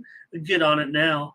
This is an absolute play today. When you see a move like that, the way these are going right now, I promise you, it's only been a couple of days. And we're not. I can't prove the records at this point on my behalf with the short sample size here in preseason. I'm giving them out in the Discord. I'm giving them out in the show. Yeah, we split them yesterday. I've got an over here, and I think this total will continue to go up. In fact, we might want to just call it 221 at this point. And I haven't seen the totals yet. I'm calling it 221. Just looking at what I see right now in this game. And I'll take Orlando, and I'll take 3 since I said 3 originally, but I think you can get 3.5. But the strong play is Orlando, Cleveland over. That would probably make the morning steam select. It probably wouldn't make Ramon Scott's super premium, like plays of the day, like we're going to town. But we do want to bet some preseason. This is probably going to make the premium, the morning steam select. The over in Orlando and Cleveland, I like it a lot. It's preseason, Hope you guys watch some basketball, get rolling with the season tonight. So, right, Ferner, these numbers in the they move with the personnel. And if I say, for example, hey, in the morning show, I love Orlando, and then they say Orlando's got all 5 of their, I don't know that yet. So you're going to get a lot more points. I'm still playing the spot. It might even be enough for you. But there's no doubt these lines are moving big time in the preseason. So, and no, do not get the big truck, Thomas. It just means, like, if you're betting a preseason game and you should be betting lighter, the total for me on Orlando and Cleveland is one that I like more. So, preseason, if we're betting 50 or 100, you're betting the bigger amount. But I know you're just having fun. That's your famous saying also. So Ferner said over the 216. Yeah, over for sure that. And I'm saying, right, so we talk about the big moves, Ferner, right? And yeah, he doesn't have the over. No, neither do I. And for what I'm calling an opener of 216, well, I'm calling it 221 on my personal line. Measure it against my line. I'm still going over 221, but just measure it. If it comes out like 218, then please hit it for, like I said, preset, hit it for 100, whatever. And then hopefully we come back and say, that's why we're watching Ramon's show. And let's see if I got any more for you here. Because again, I'm kind of going over with you actually right now. These are the preseason games, and the lines aren't even out, and it's hard to handicap these to a certain extent. But I do it, and I have numbers ready. I look over the beat writers just a little bit, as much as I can for all these games. And that's what I do when I'm watching the night games. I just try to see what's happening with those teams. Okay, Memphis and Atlanta, I got probably nothing here yet. Atlanta's a 2.5 point favorite or so at home against Memphis. I'm going to call the total here 222.5. Also, we have this one has a total, and I don't after. I went with Real Madrid yesterday against Dallas. I'll take a bow here on that for giving it out on the show. But then I went in the Discord and I tried to give out 2 more international teams, and they didn't do as well. Here you have Maccabi going against Brooklyn. Brooklyn 36.5, 218.5. I don't have anything. I'll take a step back from those international games right for today. Even I'm taking a pass right now. I'll be on something later on. Thomas says, those totals were higher last year in the preseason. Thomas, is that what you're saying? Denver at Chicago. I'm showing Denver as a 2.5 point favorite, and I'm showing the total probably going to be about 219.5 here. I know that the Sharps are probably going to want to be on Chicago. I don't know if it's the right side at this point, but I would think that this line may end up moving further. So if you're interested in Denver, again, Denver's a team, we really need to know the personnel, obviously. And, maybe the line will be moving here. I've already seen 3. We have the line on the sides. It's gone from 3 to 2.5 for sure in this one. It may even go further. I don't know if it's the right move at this point. But I do know that I feel like Sharps are going to be taking the Bulls. Preseason NBA Sharps. I don't know what you categorize them as. Houston and New Orleans. New Orleans, they're up to 3.5 point favorite in some spots. They open 2.5. I think it's generally 3 for the most part. The total here looks like I'm going to call it 224. I think the total may move higher, and I think the move on New Orleans is correct. I'll give out. I'm going to give out New Orleans right now at 3.5, and if it goes higher, probably not going to be too interested in it. Very much higher than that. So, Houston and New Orleans tonight. And I'll give any more in the Discord. There's going to be more, but not quite yet. We just don't know enough. But one game where I am very, very positive, very strong on, is going to be Phoenix and Portland, the last game of the night, where I have a heavy, heavy move here, preseason move. So, like I said, it's proceed with caution, but as strong as I can get here, I think right now on the third night of preseason on a total, after seeing what's going on, knowing what these teams are up to, and the fact that I think this one's going to be on the move higher. I'm giving you 222.5, and I like the over Phoenix and Portland.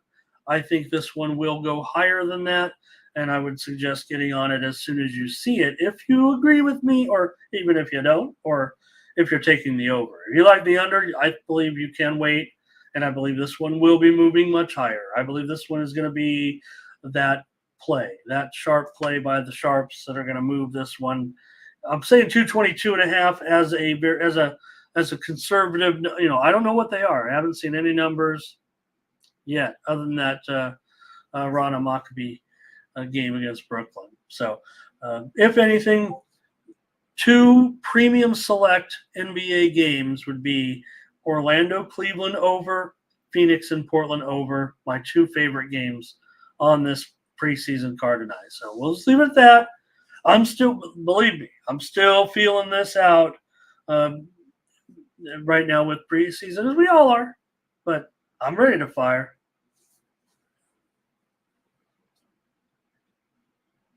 Okay, so that's my look at the NBA. We've got a few. Oh man, and look, it took me 20 minutes to do that. I want to give out some plays in the NFL here if I can. Want to get some videos done. Ben's got videos up, so check those out. But I think I'm ready to go on some of these here with Ravens and Titans. I joined another channel this week in a show talking about betting pools and picking up straight up winners. And well, if I picked the Tennessee Titans on that show to be, let me just clarify. I was on a show where the theme of the show was to win your office pool. So pick winners. Oh, Ferner, do you have the totals? Oh man, I've already moved on to football, and now he's found the totals, and he's talking about the boss. Oh, that game. Okay, the Celtic game last night. All right, gotcha. Yeah, the under came in though, right? Or no? What was it? Went under in Boston, right? Oh, here we go. Ravens and Titans. Let's get started here. I've got to get these in, man. We're being here all day. Ravens here and Titans. So I was on that show, and there was a little bit of game theory, right? You got to pick a few upsets if you're going to win your office pool. Can't everybody be on the Ravens here? This game, of course, in London. We've talked about the massive run of unders right now in all these London games. The total here, 41.5. Well, I don't need to put the juice on this. I don't know. I must have just been looking at the screen. We don't put the juice on totals in other than baseball or hockey. That's just our philosophy. Ravens here and Titans here. So I'm going to be taking the Titans for sure. The Ravens here. Look, we're in London at Tottenham Hotspur Stadium. Remember, I did say that all the games in Tottenham Hotspur were going over, but we went under last game, and it went under. So under right now, Baltimore 1-4 to the under. Thus far, the Titans have gone also 1-4 to the under thus far. But I'm looking at the side here, and I'm going to take the Titans in this one. Yeah, they're at a low point to a certain extent, given their recent successes, and now they've kind of found, a little bit of tough sledding here of late. But you do have a coach who is pretty good, coming off a loss, 16-12 against the spread, and I would think that the Titans, if they can just prevent some of the woes that they've had in the second half, can certainly stay within a number here in this game. In what, I don't know, should be a low-scoring game, and that does often allow for the dog to have a little bit, plays into their hands a little bit. For Baltimore, let's see, Ravens 3-11 against the spread. Their last 11 on the road. I don't know if that interests you, because this is a neutral site game. I mean, they're definitely not at home. So, but again, if they were at home, they'd be favored. Here's the thing, right? You have a neutral site game. The Ravens are favored by 4.5. If this game was Titans at Ravens, would it really be? I don't know. We know that the home field, what is it? 2.5, 3 points. So tack on another point and a half. Do you have the Ravens by 6 over the Titans at home? You might, the way that the Titans have looked. But I still want to trust in the Titans program, if you will. And this matchup, right, it seems to actually play at least a little bit to some of Tennessee's strengths here. Baltimore seems to just get enough done, right? They just get enough done. Ferner says Ravens -2.5 and under 44. You buy it down. And this is a type of betting that I actually like, making sure you have the best, if that's your side. I'm not saying, obviously I'm not on the Ravens, but make sure, give yourself the best chance to win. And if I'm taking the Ravens here, I'm doing something similar to that. And if I'm on the Titans, 4.5 is fine. But yeah, could I get to 6 at minus 180-ish? I could, no matter what. I mean, we're on the show here. I'm taking them 4.5. Heck, I said take them on the money line on that other show, and I probably would sprinkle the money line as well here in this one. I like the Titans. One of the things about the Ravens and those division games are so tough, right? That sometimes the non-division, because with that rugged division, it pretty much does come down to just beating the division opponents. Yeah, you want to win some you want to win some of the others, but remember, look at how the season has started now with Cincinnati having the division losses early and being counted out a little bit. So Werner says that the Ravens need to get off cruise control, right? It seems like that's what hurts them a little bit. It's kind of like the basketball concept of standing around and watching Magic Johnson, and then you're not ready for the no-look pass with Lamar, right? How about these quarterbacks? I mean, we know Mahomes kind of started it a little bit, but the Tua, these no-look passes, and they had Magic Johnson commenting on it. I thought he could have did a better job of breaking it down. But of course, Magic Johnson has, as much as I love Magic, he has no clue on how to be a sports commentator, and that's why he's not doesn't do that job anymore. Good thing he's a CEO and a rich billionaire with 1 million Starbucks restaurants, because quite frankly, for as many great things as Magic Johnson has done in his life, sports commentating is not one of them. And you can tell by looking at his Twitter feed. Magic Johnson would say, he states the obvious, right? When you're looking for that little more insight. Give me the Titans here. We got to keep it moving. Thank you for your picks. Commanders and Falcons. And I gave out the Falcons on that show as my straight-up play. They are favored here by some points, 2.5. And obviously under a field goal, which also catches my interest here a little bit. And for me on the total, you see it here at 42.5. It could be some points here. I mean, especially the way Washington's giving up points. And I don't know. We made 1 week we're making fun of Atlanta's offense, and the next week they look like one of the best I don't know what it is. I think we have a tendency with some of the quarterbacks, especially the ones like Ridder that aren't part of those marquee draft choices and things like that. And Ritter's been around a year longer, but sometimes we don't know what we got, and sometimes maybe we give up on quarterbacks too early. Ritter's a guy where you could say, like, this guy will never develop, but then he comes out with some really decent numbers.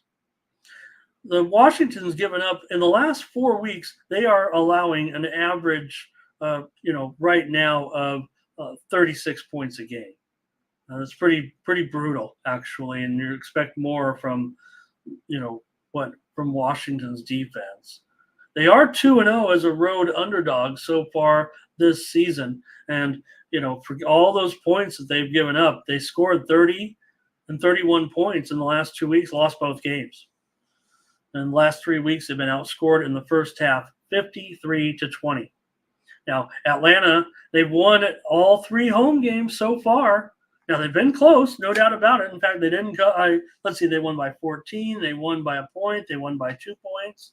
And, so their 2 losses, they were dismal, but maybe they were playing decent teams.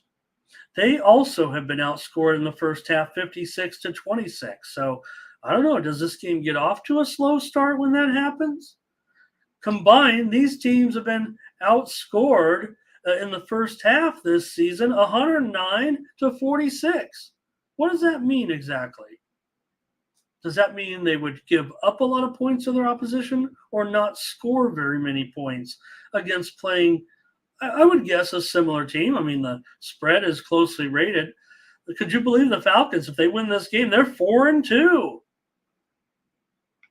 Now, Atlanta is usually very poor in closely rated games. In fact, when the spread is 3 points or less, Atlanta is 13-21 against the spread in their last 34 games with this type of spread.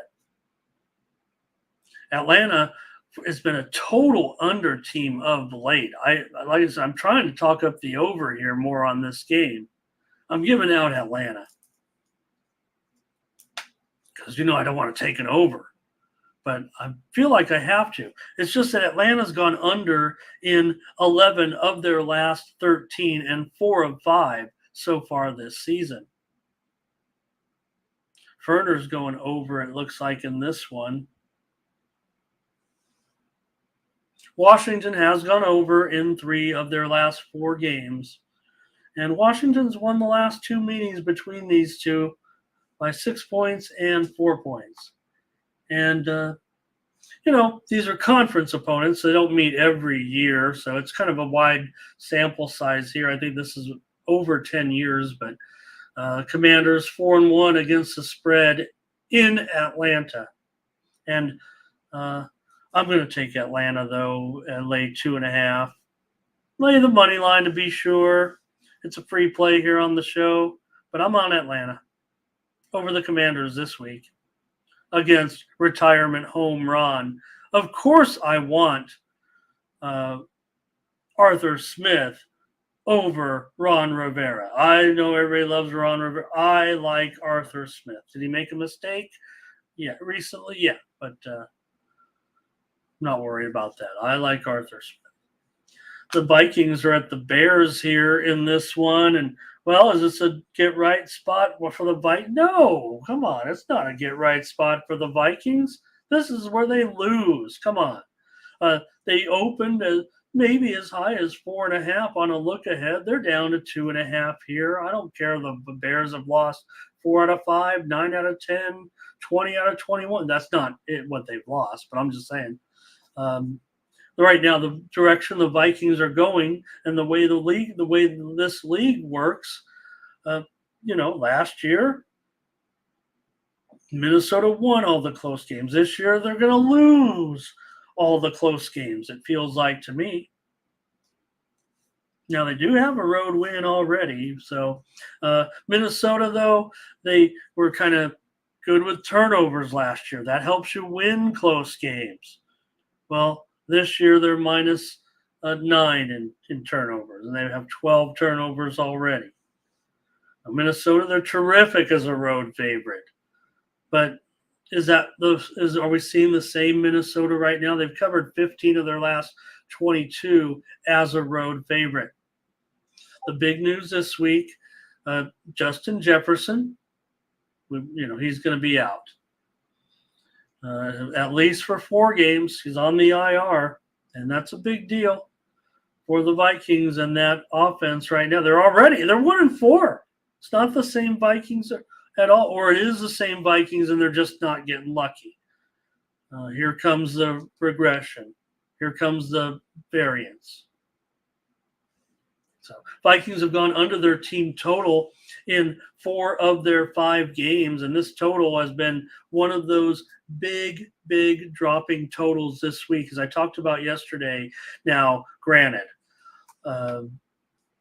Vikings, the look ahead was 49. It actually, opened much higher than this, though, even. So the weather has had something to do with it.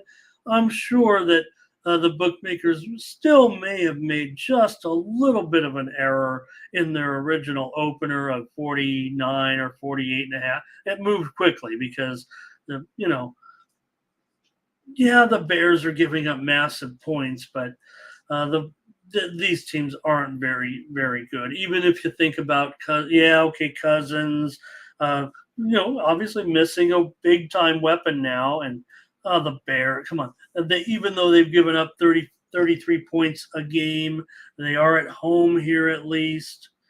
Look, they're not covering spreads. There's no doubt. They're not winning games. They're not covering spreads. We know that. I mean, Justin Fields, he got to win. So now his, career winning percentage is 20% in 30 games. So it's, that's not good. The Bears have been outscored in the second half this season 100-51. But this is the week. I'm on the Bears. Come on. Nobody's going to talk me off of this one. This is Morning Steam Select. I'm pretty sure I'm on the Bears, even if no one agrees with me. I think I'm not supposed to use those on Morning Steam Select. Dwight's on the Vikings. Thomas likes every play I'm putting in except for the Bears. I don't know if that's what he means, but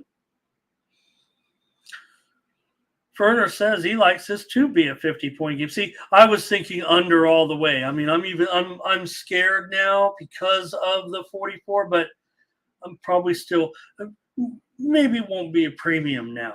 It might. I mean, on an 8-game card, I'm probably going to have at least 5 premiums on an NFL card. That's the way I do business. So I've talk about some of our volume guys, but again, guys like myself, Pravi, Mindy, guys giving you the volume, you get your money's worth, and you're betting the card, and you're going to have more. What I feel is more success than betting one game, and you're not even getting. If coming in with premiums, 2 or 3 of them for the week, that's fine, but it's going to take you. There's only 18 weeks in the season, so you want sample size, right? How good are you? All right. But for me, so I was looking under in a Bears-Vikings game. Of course, I'm looking under. You know that. But again, here we are. It's a divisional game, right? The weather is supposed to be brutal. The Bears are at home. The grass is thick. The Bears know why they have 4-inch grass. They've got to try to even it out a little bit.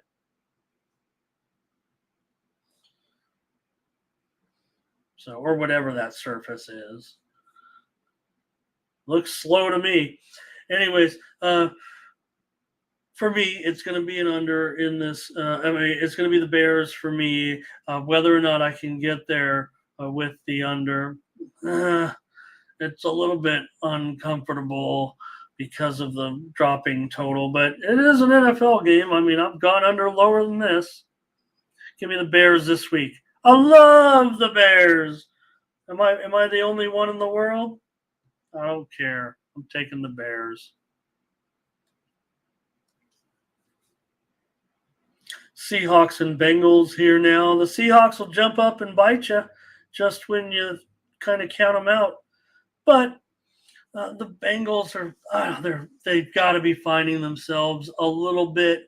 Look, the thing we talked about with Burrow was the obvious limitations with the calf injury. Now, I'm not David Chow. I can't look at a guy operating on the field and say he looks a lot, but when the doctors tell me that he looks like he's moving with that, now you can see he's not running or whatever. He looked better because he performed better to me. He threw for 317 yards. The Bengals are back on track, but when the doctor, they analyze and say, yes, you look at the way he's moving, and this doesn't appear. That's a fact. That looks like a fact to me. That the leg looks healthier immediately. So when you got a 3-1 Seahawks team coming in high on the hog, and you got a 2-3 Bengals team where everybody's already kicked them out of the playoffs, no. This is Bengals. Get right. It's got to be here. Jamar Chase, record-setting unbelievable performance. 15 passes, 3 touchdowns in the win. They had 3 touchdowns last week. They scored 3 touchdowns in the first 4 weeks. The Bengals are back home against Seattle. Look, we love Seattle. I'm a fan of Seattle. I think Carroll will be fine. Look, it's not. I'm a Geno guy. If a guy puts up numbers in the NFL, there's something to it. And for me, look, I don't have a problem with Seattle right now. And here we are. Aren't you watching me on family and friends texting again? I'm right here on Facebook. They don't even watch me. They have lives. So I like the Bengals pretty strong here. It feels like kind of my premium, my morning's team select here a little bit. Bengals 5-2-1. Last 8 games as a home favorite, 9-2 against the spread. Last 11 coming off a win. There's nothing. Yeah, maybe the Bengals, kind of fixing up the line a little bit, but those are all great numbers, really. And in a series where, these two teams meet occasionally, I'm not too worried about the fact that the home team usually wins this series. But I will say this so far, the NFC West, the Niners, the 49ers, and the Rams, and and the Seahawks, the NFC West and Arizona. But the NFC West is doing very, very well against the spread outside of the division. 8-1-1 against the spread as arguably the best. Well, they are the best spread division in the NFL right now. But I'm not sure. Bengals, the Seahawks are actually coming off a bye, and this I think it actually used to be Carroll's strong point. I should have went back and looked, but I know the last 3 years of Seahawks have lost off of the bye. So, and they're not great off of a win either. 10-15 against the spread, but 2-0 this year. So now let's just strike it from the record, Your Honor. So Bengals get to 500. Seahawks, if they win, they're 4-1. Do they feel like that team? They really don't, do they? Seahawks very, very good in these type of games, close spread games. 18-12 last 30 against the number, and Seattle has done their best work on the road so far. Of course, the upset win at Detroit as a 4-point dog, and of course, they smashed the Giants. So, were we really ready to throw out the Bengals with Thomas Lewis's bathwater? Let's take. I'm taking the Bengals here. I took them on that office pool show that I did. Of course, I just had to take them on the money line. So maybe I'll just take them on the money line here. I like them to win, though. I like them on. I'm taking them on the spread because that's what we do here on the Tony's Picks YouTube channel. Oh, one last note on the Seahawks and the Bengals here. This one's pretty significant. Not giving out the total here, and certainly want to try to hold my. I'm not the king of the unders. Actually, that belongs to another gentleman that gives out YouTube picks. But this one's a little bit interesting. So talking about those buys, right? And I believe the Bengals are on their bye next, and home favorites. Here we go. Let me see here. Home favorites before their bye week, if the total is above 42 points. So home teams playing expected to be in high-scoring games, have gone over the last 3+ seasons, 12 overs, 2 unders.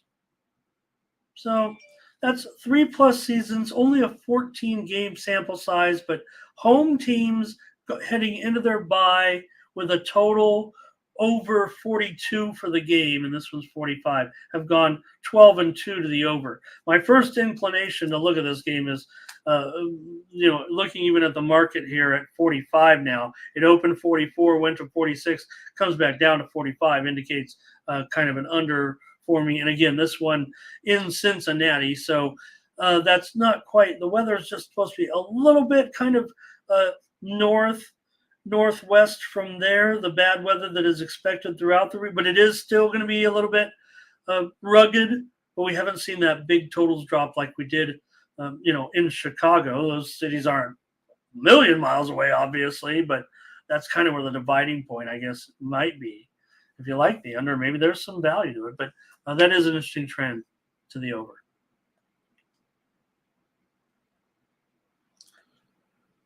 All right, we got to wrap these up, man. I've been here a long time. 49ers and the Browns. We still got like we got several more to go here. 49ers and the Browns. I think we don't have to talk too much on this one because the storylines are so obvious here. The Browns, we don't even know what's going on at quarterback. They could be down to the third string guy here going up against this massive juggernaut that basically cannot be stopped, especially if you're taking on the Cleveland Browns. Makes me harken back a little bit to the old days of the Niners, the relationship between the family, the families. And anyways, here are the 49ers. I'm taking them to roll. I mean, I'm on the 49ers here on this one. Do we have to break it down too much here? It's already up to 7. Could it go higher? Probably. It's already juiced here. I guess could be a complete ultimate contrarian spot for the Browns, for someone who loves contrarian spots. I mean, this one's for you, I would think.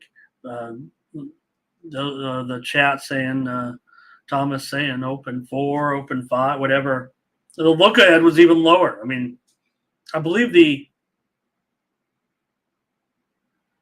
what I'm trying to think about what they call where, you have lines for every game at the beginning of the season. This one was San Francisco by 1.5. And the look ahead was kind of even at 2.5 before the last 2 weeks ago, I think. And then, we open, you get into 3s, the 4s, the 5.5s, now the 7s, where we get to 7.5. Why wouldn't we? Why wouldn't the world just be pouring on the Niners? Yeah.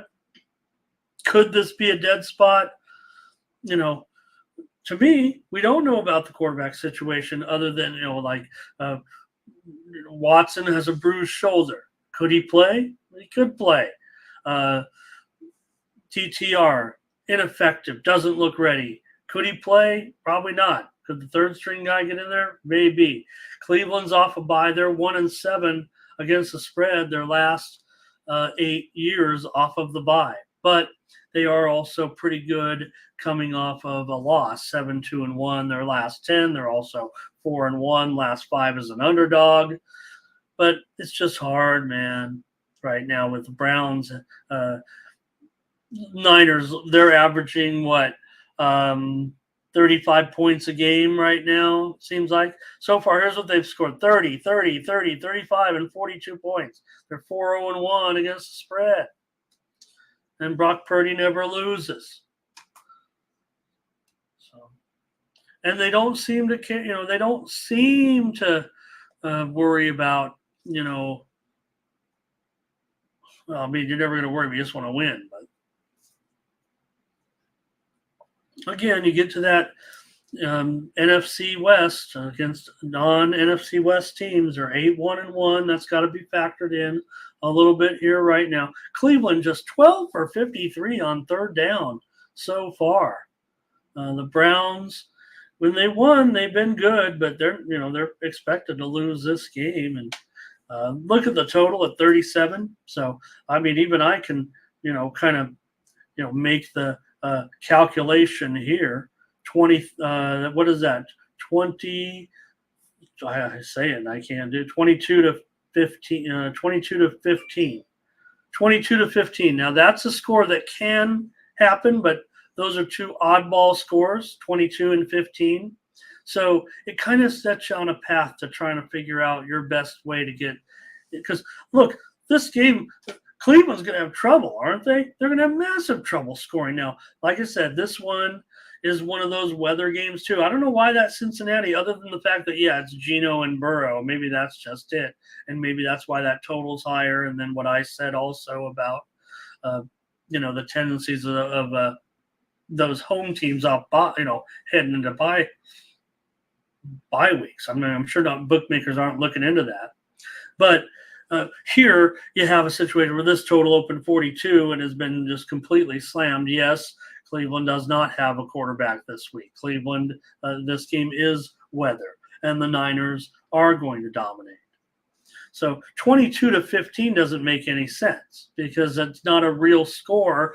That indicates a score where the Niners are struggling to win, right? Because you've ended up on somehow the Browns, okay, maybe they kick 5 field goals. Maybe they miss an extra point. Maybe they go for 2. But if they're going for 2, then that means the Niners are stuck down there on like 14 or 15, and they went for 2 somewhere, like to score into the second half.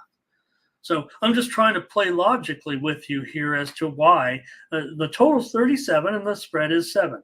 Now, we know it's not going to land 22-15. Like I said, it could. But that type of score actually indicates, and I got this a lot from handicapping high school games where you can't put funky scores because they don't just go out there and kick the extra point every time. But usually if a team blows, you're going to get more regular scores on a game that isn't as close. So 23 to 14 is a more logical score than 22 to 15. But you tell me the Browns, yeah, that defense is awesome, but if you can't keep your offense on the field, so 24 to 10, 24 to 14, 27 to 14. Anyways, I do like the under, but only because I don't know if Cleveland can score, and it's going to be hard because the Niners feel like they can do what they want.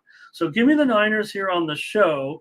I do like this as kind of a premium here to a certain extent, and I might as well give them out because it feels too square to give as a premium. It really does. And not that, as I feel like the spread's going to go. I feel like the spread's going to go much higher once the public really starts to weigh in. If Watson can get in there, that changes everything. But this shoulder injury, let me check what the officials or what the latest. I mean, you guys could probably tell me, but still questionable. So Myles Garrett's probable. That helps a whole lot. That helps a ton. I've got to take the Niners at this point on Wednesday at 11:30 in the morning Eastern. Thomas Lewis has it 42-0. But 42 might be okay as well. Ferner says I'll buy it down to 5.5, and I'll buy it down to 42.5. Buy it up. Yeah, we all know the Ray says they're looking good. Yeah, the Niners are the team. The Eagles are great. They were in the Super Bowl. The Chiefs are great. The Niners are the favorite. Make no mistake. I'll even click on the future. You probably have looked yourselves. They're 3-1 basically to win it all, and the Chiefs are 5.5-1, and the Eagles are 15-2. So the Niners are the favorite. We know that. All right, give me the Niners. Here we go. Gotta go. Saints here against the Texans. And all right, so the Saints, things are going just swimmingly. They've been terrific. The defense is awesome. They're allowing just 15 points per game. They whacked New England, but who doesn't at this point? They only have 7 touchdowns on 53 drives.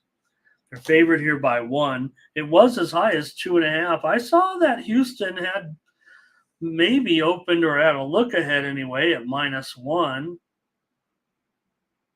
The Saints, one thing we know we're going to get with the Saints is a very close and exciting game. It feels like here. And I don't know. I kind of like home teams in situations like this, quite frankly. Houston's always good in these tight games, and look at how well their defense is playing. They've been dominant out there in the first half, outscoring the opposition over the last 3 games, 42-7. And they've got the better quarterback in this game. C.J. Stroud's 2-3 as a starter. I don't care. I'm a believer. We're overhyping him at this point. We've actually probably given him too much credit, too much pub. But all we're asking is a quarterback to go out there and be consistent in his career. And right now, this kind of start to his career, which has been absolutely off the charts, gives you hope that, he already has it kind of figured out a little bit. Texans terrible coming off of a loss, but I'm not sure I'm too worried necessarily about this one. You got Stroud. He's averaging about 8.5 yards per pass attempt. Very acceptable right now in this situation. Houston's getting their weapons going a little bit. I think we've seen the potential of what they have. I took Houston on the show that I was on this week on the Office Pool Pick'em show, and I think they'll win. I think they'll beat New Orleans. New Orleans is coming in with a 3-2 record, and the Texans are 2-3. This is NFL football. The game is closely rated. I'm sorry that I'm dumbing it down so much. I want the home team. The Saints are 7-11 against the spread off of a win, which kind of counters that, that Houston doesn't bounce back that well off of wins. Now, one thing that Houston, it does concern me a little bit is third down conversion rate of the opponents. But the Texans defense is still looking pretty strong as a unit that's still kind of developing. Everyone seems to agree that Ryans is a great fit for this situation. And at that total at 42.5, I mean, come on. I don't have to tell you guys what I'm doing. I'm going to give out the side here on the show because I'm going to give out Houston. I like Houston for sure. But you do have some games where, to me, this one, we're getting into the buys now, and I do like some of these buy trends. And this would be one of them in this matchup. Of course, I'm already looking, kind of under here with a non-conference matchup. But over the last 4 years, home teams playing non-division underdog, home teams that are non-division underdogs before their bye week have gone under in 25 of the last 33 games. This is a 3+ year sample size. So basically out of the pandemic here, or pandemic plus, and plus this season, plus 5 weeks. So 75%, or no, 77, doing the math in my head here, 77% to the under non-division home dogs before the bye week. Right now, Saints are a 1-point favorite. Some people may throw out that trend because it is so close. We'll see if you could even throw that one away if it becomes a pickup. But the Saints were, when I took the note, the Saints were a little bit more of a favorite, and they're still juiced as a 1-point favorite. Anyways, there's a couple of other scenarios where that a trend occurs. One of them I did mention, I didn't include it, was the Texans and the Ravens game. That stat also is in effect because I just ruled as a neutral site game, so you have an underdog, a non-division underdog before a bye week also in that one, which also trends heavily 75% to the under. So that's 3.5 year sample size. So I'm on here, the Texans to win the game. And you guys here, you got, looks like buying some points here with the Texans and under for Ferner, under for Ray.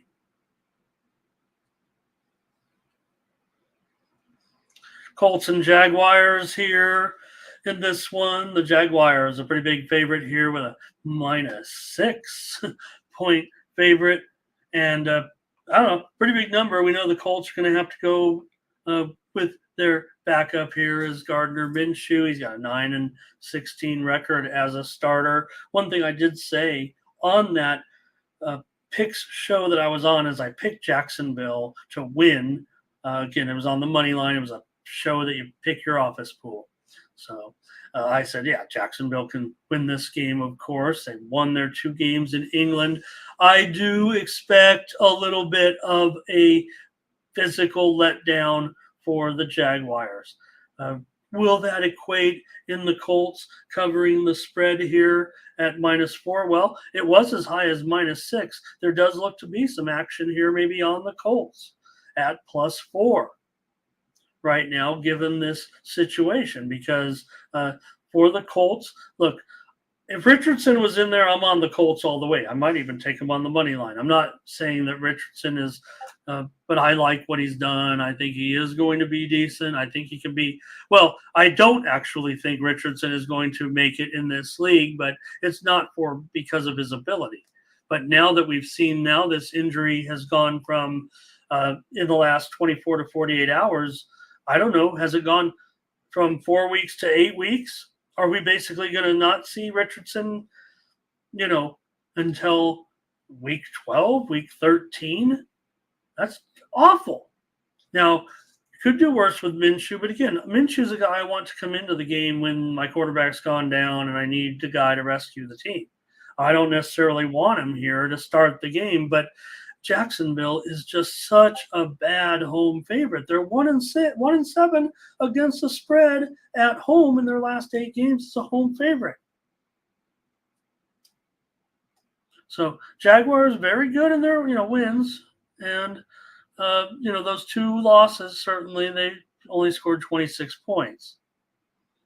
But I think the key that we saw last week was that Buffalo, like I said, we got the game wrong because I didn't know that Buffalo was coming in on a Friday. So Jacksonville ended up outgaining Buffalo on the ground 200-30, basically is what it was.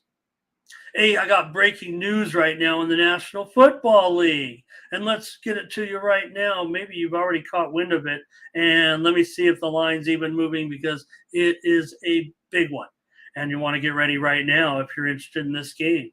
Because I don't think the line has started to move. It's probably because it's a big line.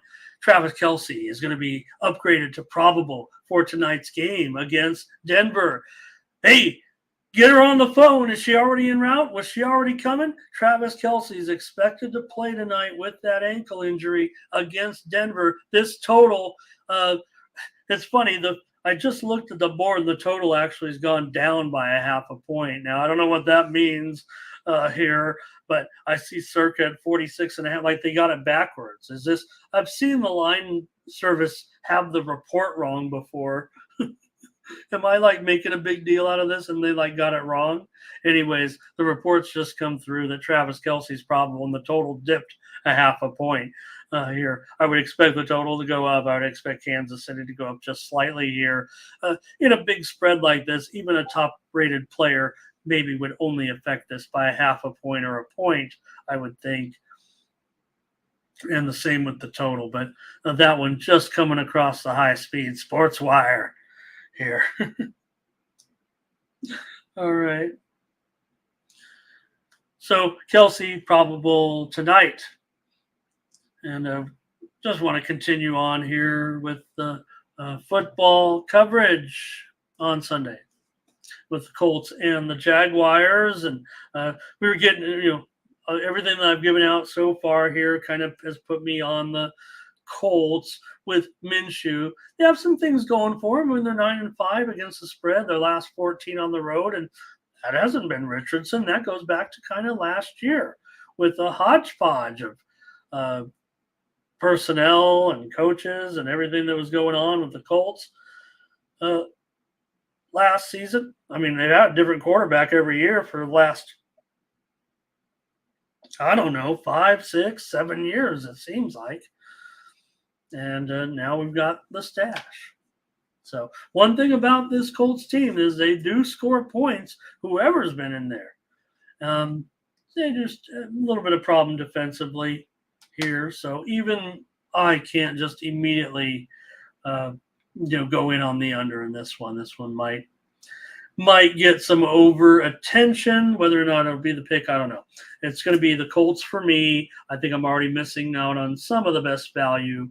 And don't think that I picked the Jaguars on that other show on the money line to win the game and the Colts plus the points.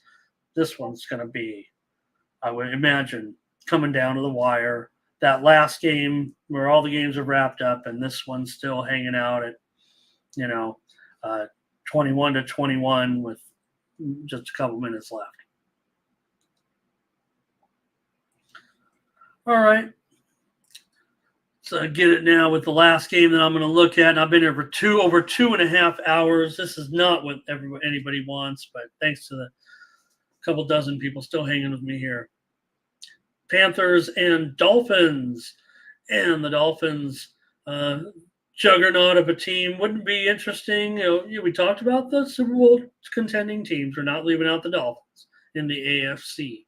The Dolphins and the 49ers played a famous, it wasn't close, but it was a famous Super Bowl because Dan Marino was in that one. And anyways, could it be the Niners and the Dolphins in the Super Bowl? Wouldn't that be fun? The Dolphins here, huge favorites at 13.5 now. The early look ahead, the preseason line was 7. The early look ahead line was 10.5, but we're dealing with a big number here now with the way things are going with the Dolphins and this incredible team and offense. The Dolphins have won and covered 4 of their first 5 games. Yeah, they have a loss in there. McDaniel, Coach Logic, he's 6-2 against the spread as a home favorite. The Dolphins are 22-12. Their last 34 games against the spread off of a win. Now, they're laying a huge number here for sure in this one. And, for good reason. Bryce Young in his 4 starts at Carolina, they average under 5 yards per pass attempt. One of my most important statistics, yards per attempt. And Young's down there right now. I'm still okay with Young. I'm putting him on that list. I keep saying I like the rookie quarterback, and I do like Young. But, funny now to hear the talk this week about the problems with the Panthers and coach coming out saying, we're having some tough meetings in there, and sounds like maybe the coaching staff wanted CJ Stroud, but the pressure was on from the owner to take Bryce Young, and now the owner comes in there and says, you had the number one draft choice with Bryce Young. Why can't we win now? Not even thinking that it takes years sometimes to not only develop a quarterback, but to develop a winning culture. And the Panthers have problems right now administratively with finger pointing and all that. They're 0-4-1 against the spread to go along with their 0-5 record. Probably should have Dalton in there at this point if you want to compete, but that's maybe not what the owner wants to see. I got you this, we got this quarterback, like they don't even understand how football works to a certain extent. Like I said, rookie quarterbacks, they start the season, they don't finish the season. Usually by week 3, week 4, week 5, they're out. And some of them never come back. Now, sometimes you go out, you bring that veteran in, a guy like Andy Dalton. Look, we all have our issues when we bet on Andy Dalton at this point of our lives. But if I'm a football team and I'm 0-5 and I'm trying to win a football games and I got an owner, now here's the problem. The owner's telling you play this guy. Carolina's 6-11, their last 17 games as a road underdog, including already 0-3 so far this season. They're a team that gets very, very tired in the second half. They've been outscored 85-45. Carolina also 8-16-1 against the spread, last 25 games coming off of a loss. Dolphins have scored an incredible 24 touchdowns on 54 drives so far this season, many of them from dialing up long distance. At home so far, just 2 of the 5 games have been at home, and at home, 14 touchdowns on 23 drives so far for these Dolphins.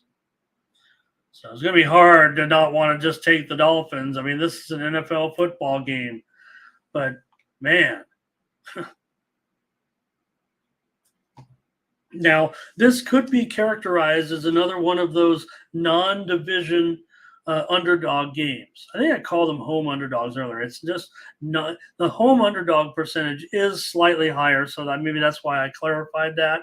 But non-division underdogs in general, they are the ones that are on that 75% under trend. Non-division underdogs before the bye week. And you have that here with the Panthers. The Panthers are on the bye next week. So could they mail in this game, go 0-6 and say, let's regroup? We're playing the Dolphins, or can they, if it's a low-scoring game, that does favor their chances, I would think, to possibly cover here. But again, look at the total. In this game is pretty high at 48 because of the Dolphins. So again, 8-25 to the under. I guess that's 76%, right? 8-25 to the under non-division teams heading into a bye.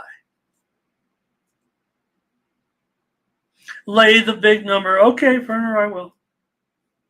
I'll just take the Dolphins. Hopefully it doesn't go over 14. Yeah, I'll take 13.5 for sure. Yeah, 14 is more key than 13, but sure. But you know what? 12.5 feels a lot more comfortable than even 13. Dolphins and under for Thomas. And just like the other way, too. I mean, if I'm on the Panthers, I want 14.5. And I'll buy it up on an NFL game. All right, give me the Dolphins here in this one. I can't do it right now with the Panthers. 14's a lot. This is a free pick on the show. It's not going to be raised. Yeah, first half. Why not? I just told you, right? Just told you about those very, very poor starts poor finishes for Carolina. But also want to mention the Panthers 9 of 15 on third down with Young, but 10 of 9 on third down with Dalton. But they don't listen to that. They don't pay attention. Those guys, the owner's not watching the show. That's it, you guys. I'm done. We've been here almost 3 hours. That's just ridiculous. I got to get out of here. Head on over to Tony'sPicks.com. Use the promo code TonyT at checkout. Save 20% off all premium pick packages, including mine on Thursday. NFL, MLB, NHL. Be back tomorrow, more morning steam. We'll cover more college football and everything else. Got to get out of here. Thank you, everybody. Oh, gosh. Don't want the wrong graphic to end the show. Use the promo code TonyT at checkout. For Tony'sPicks.com, this has been Ramon Scott.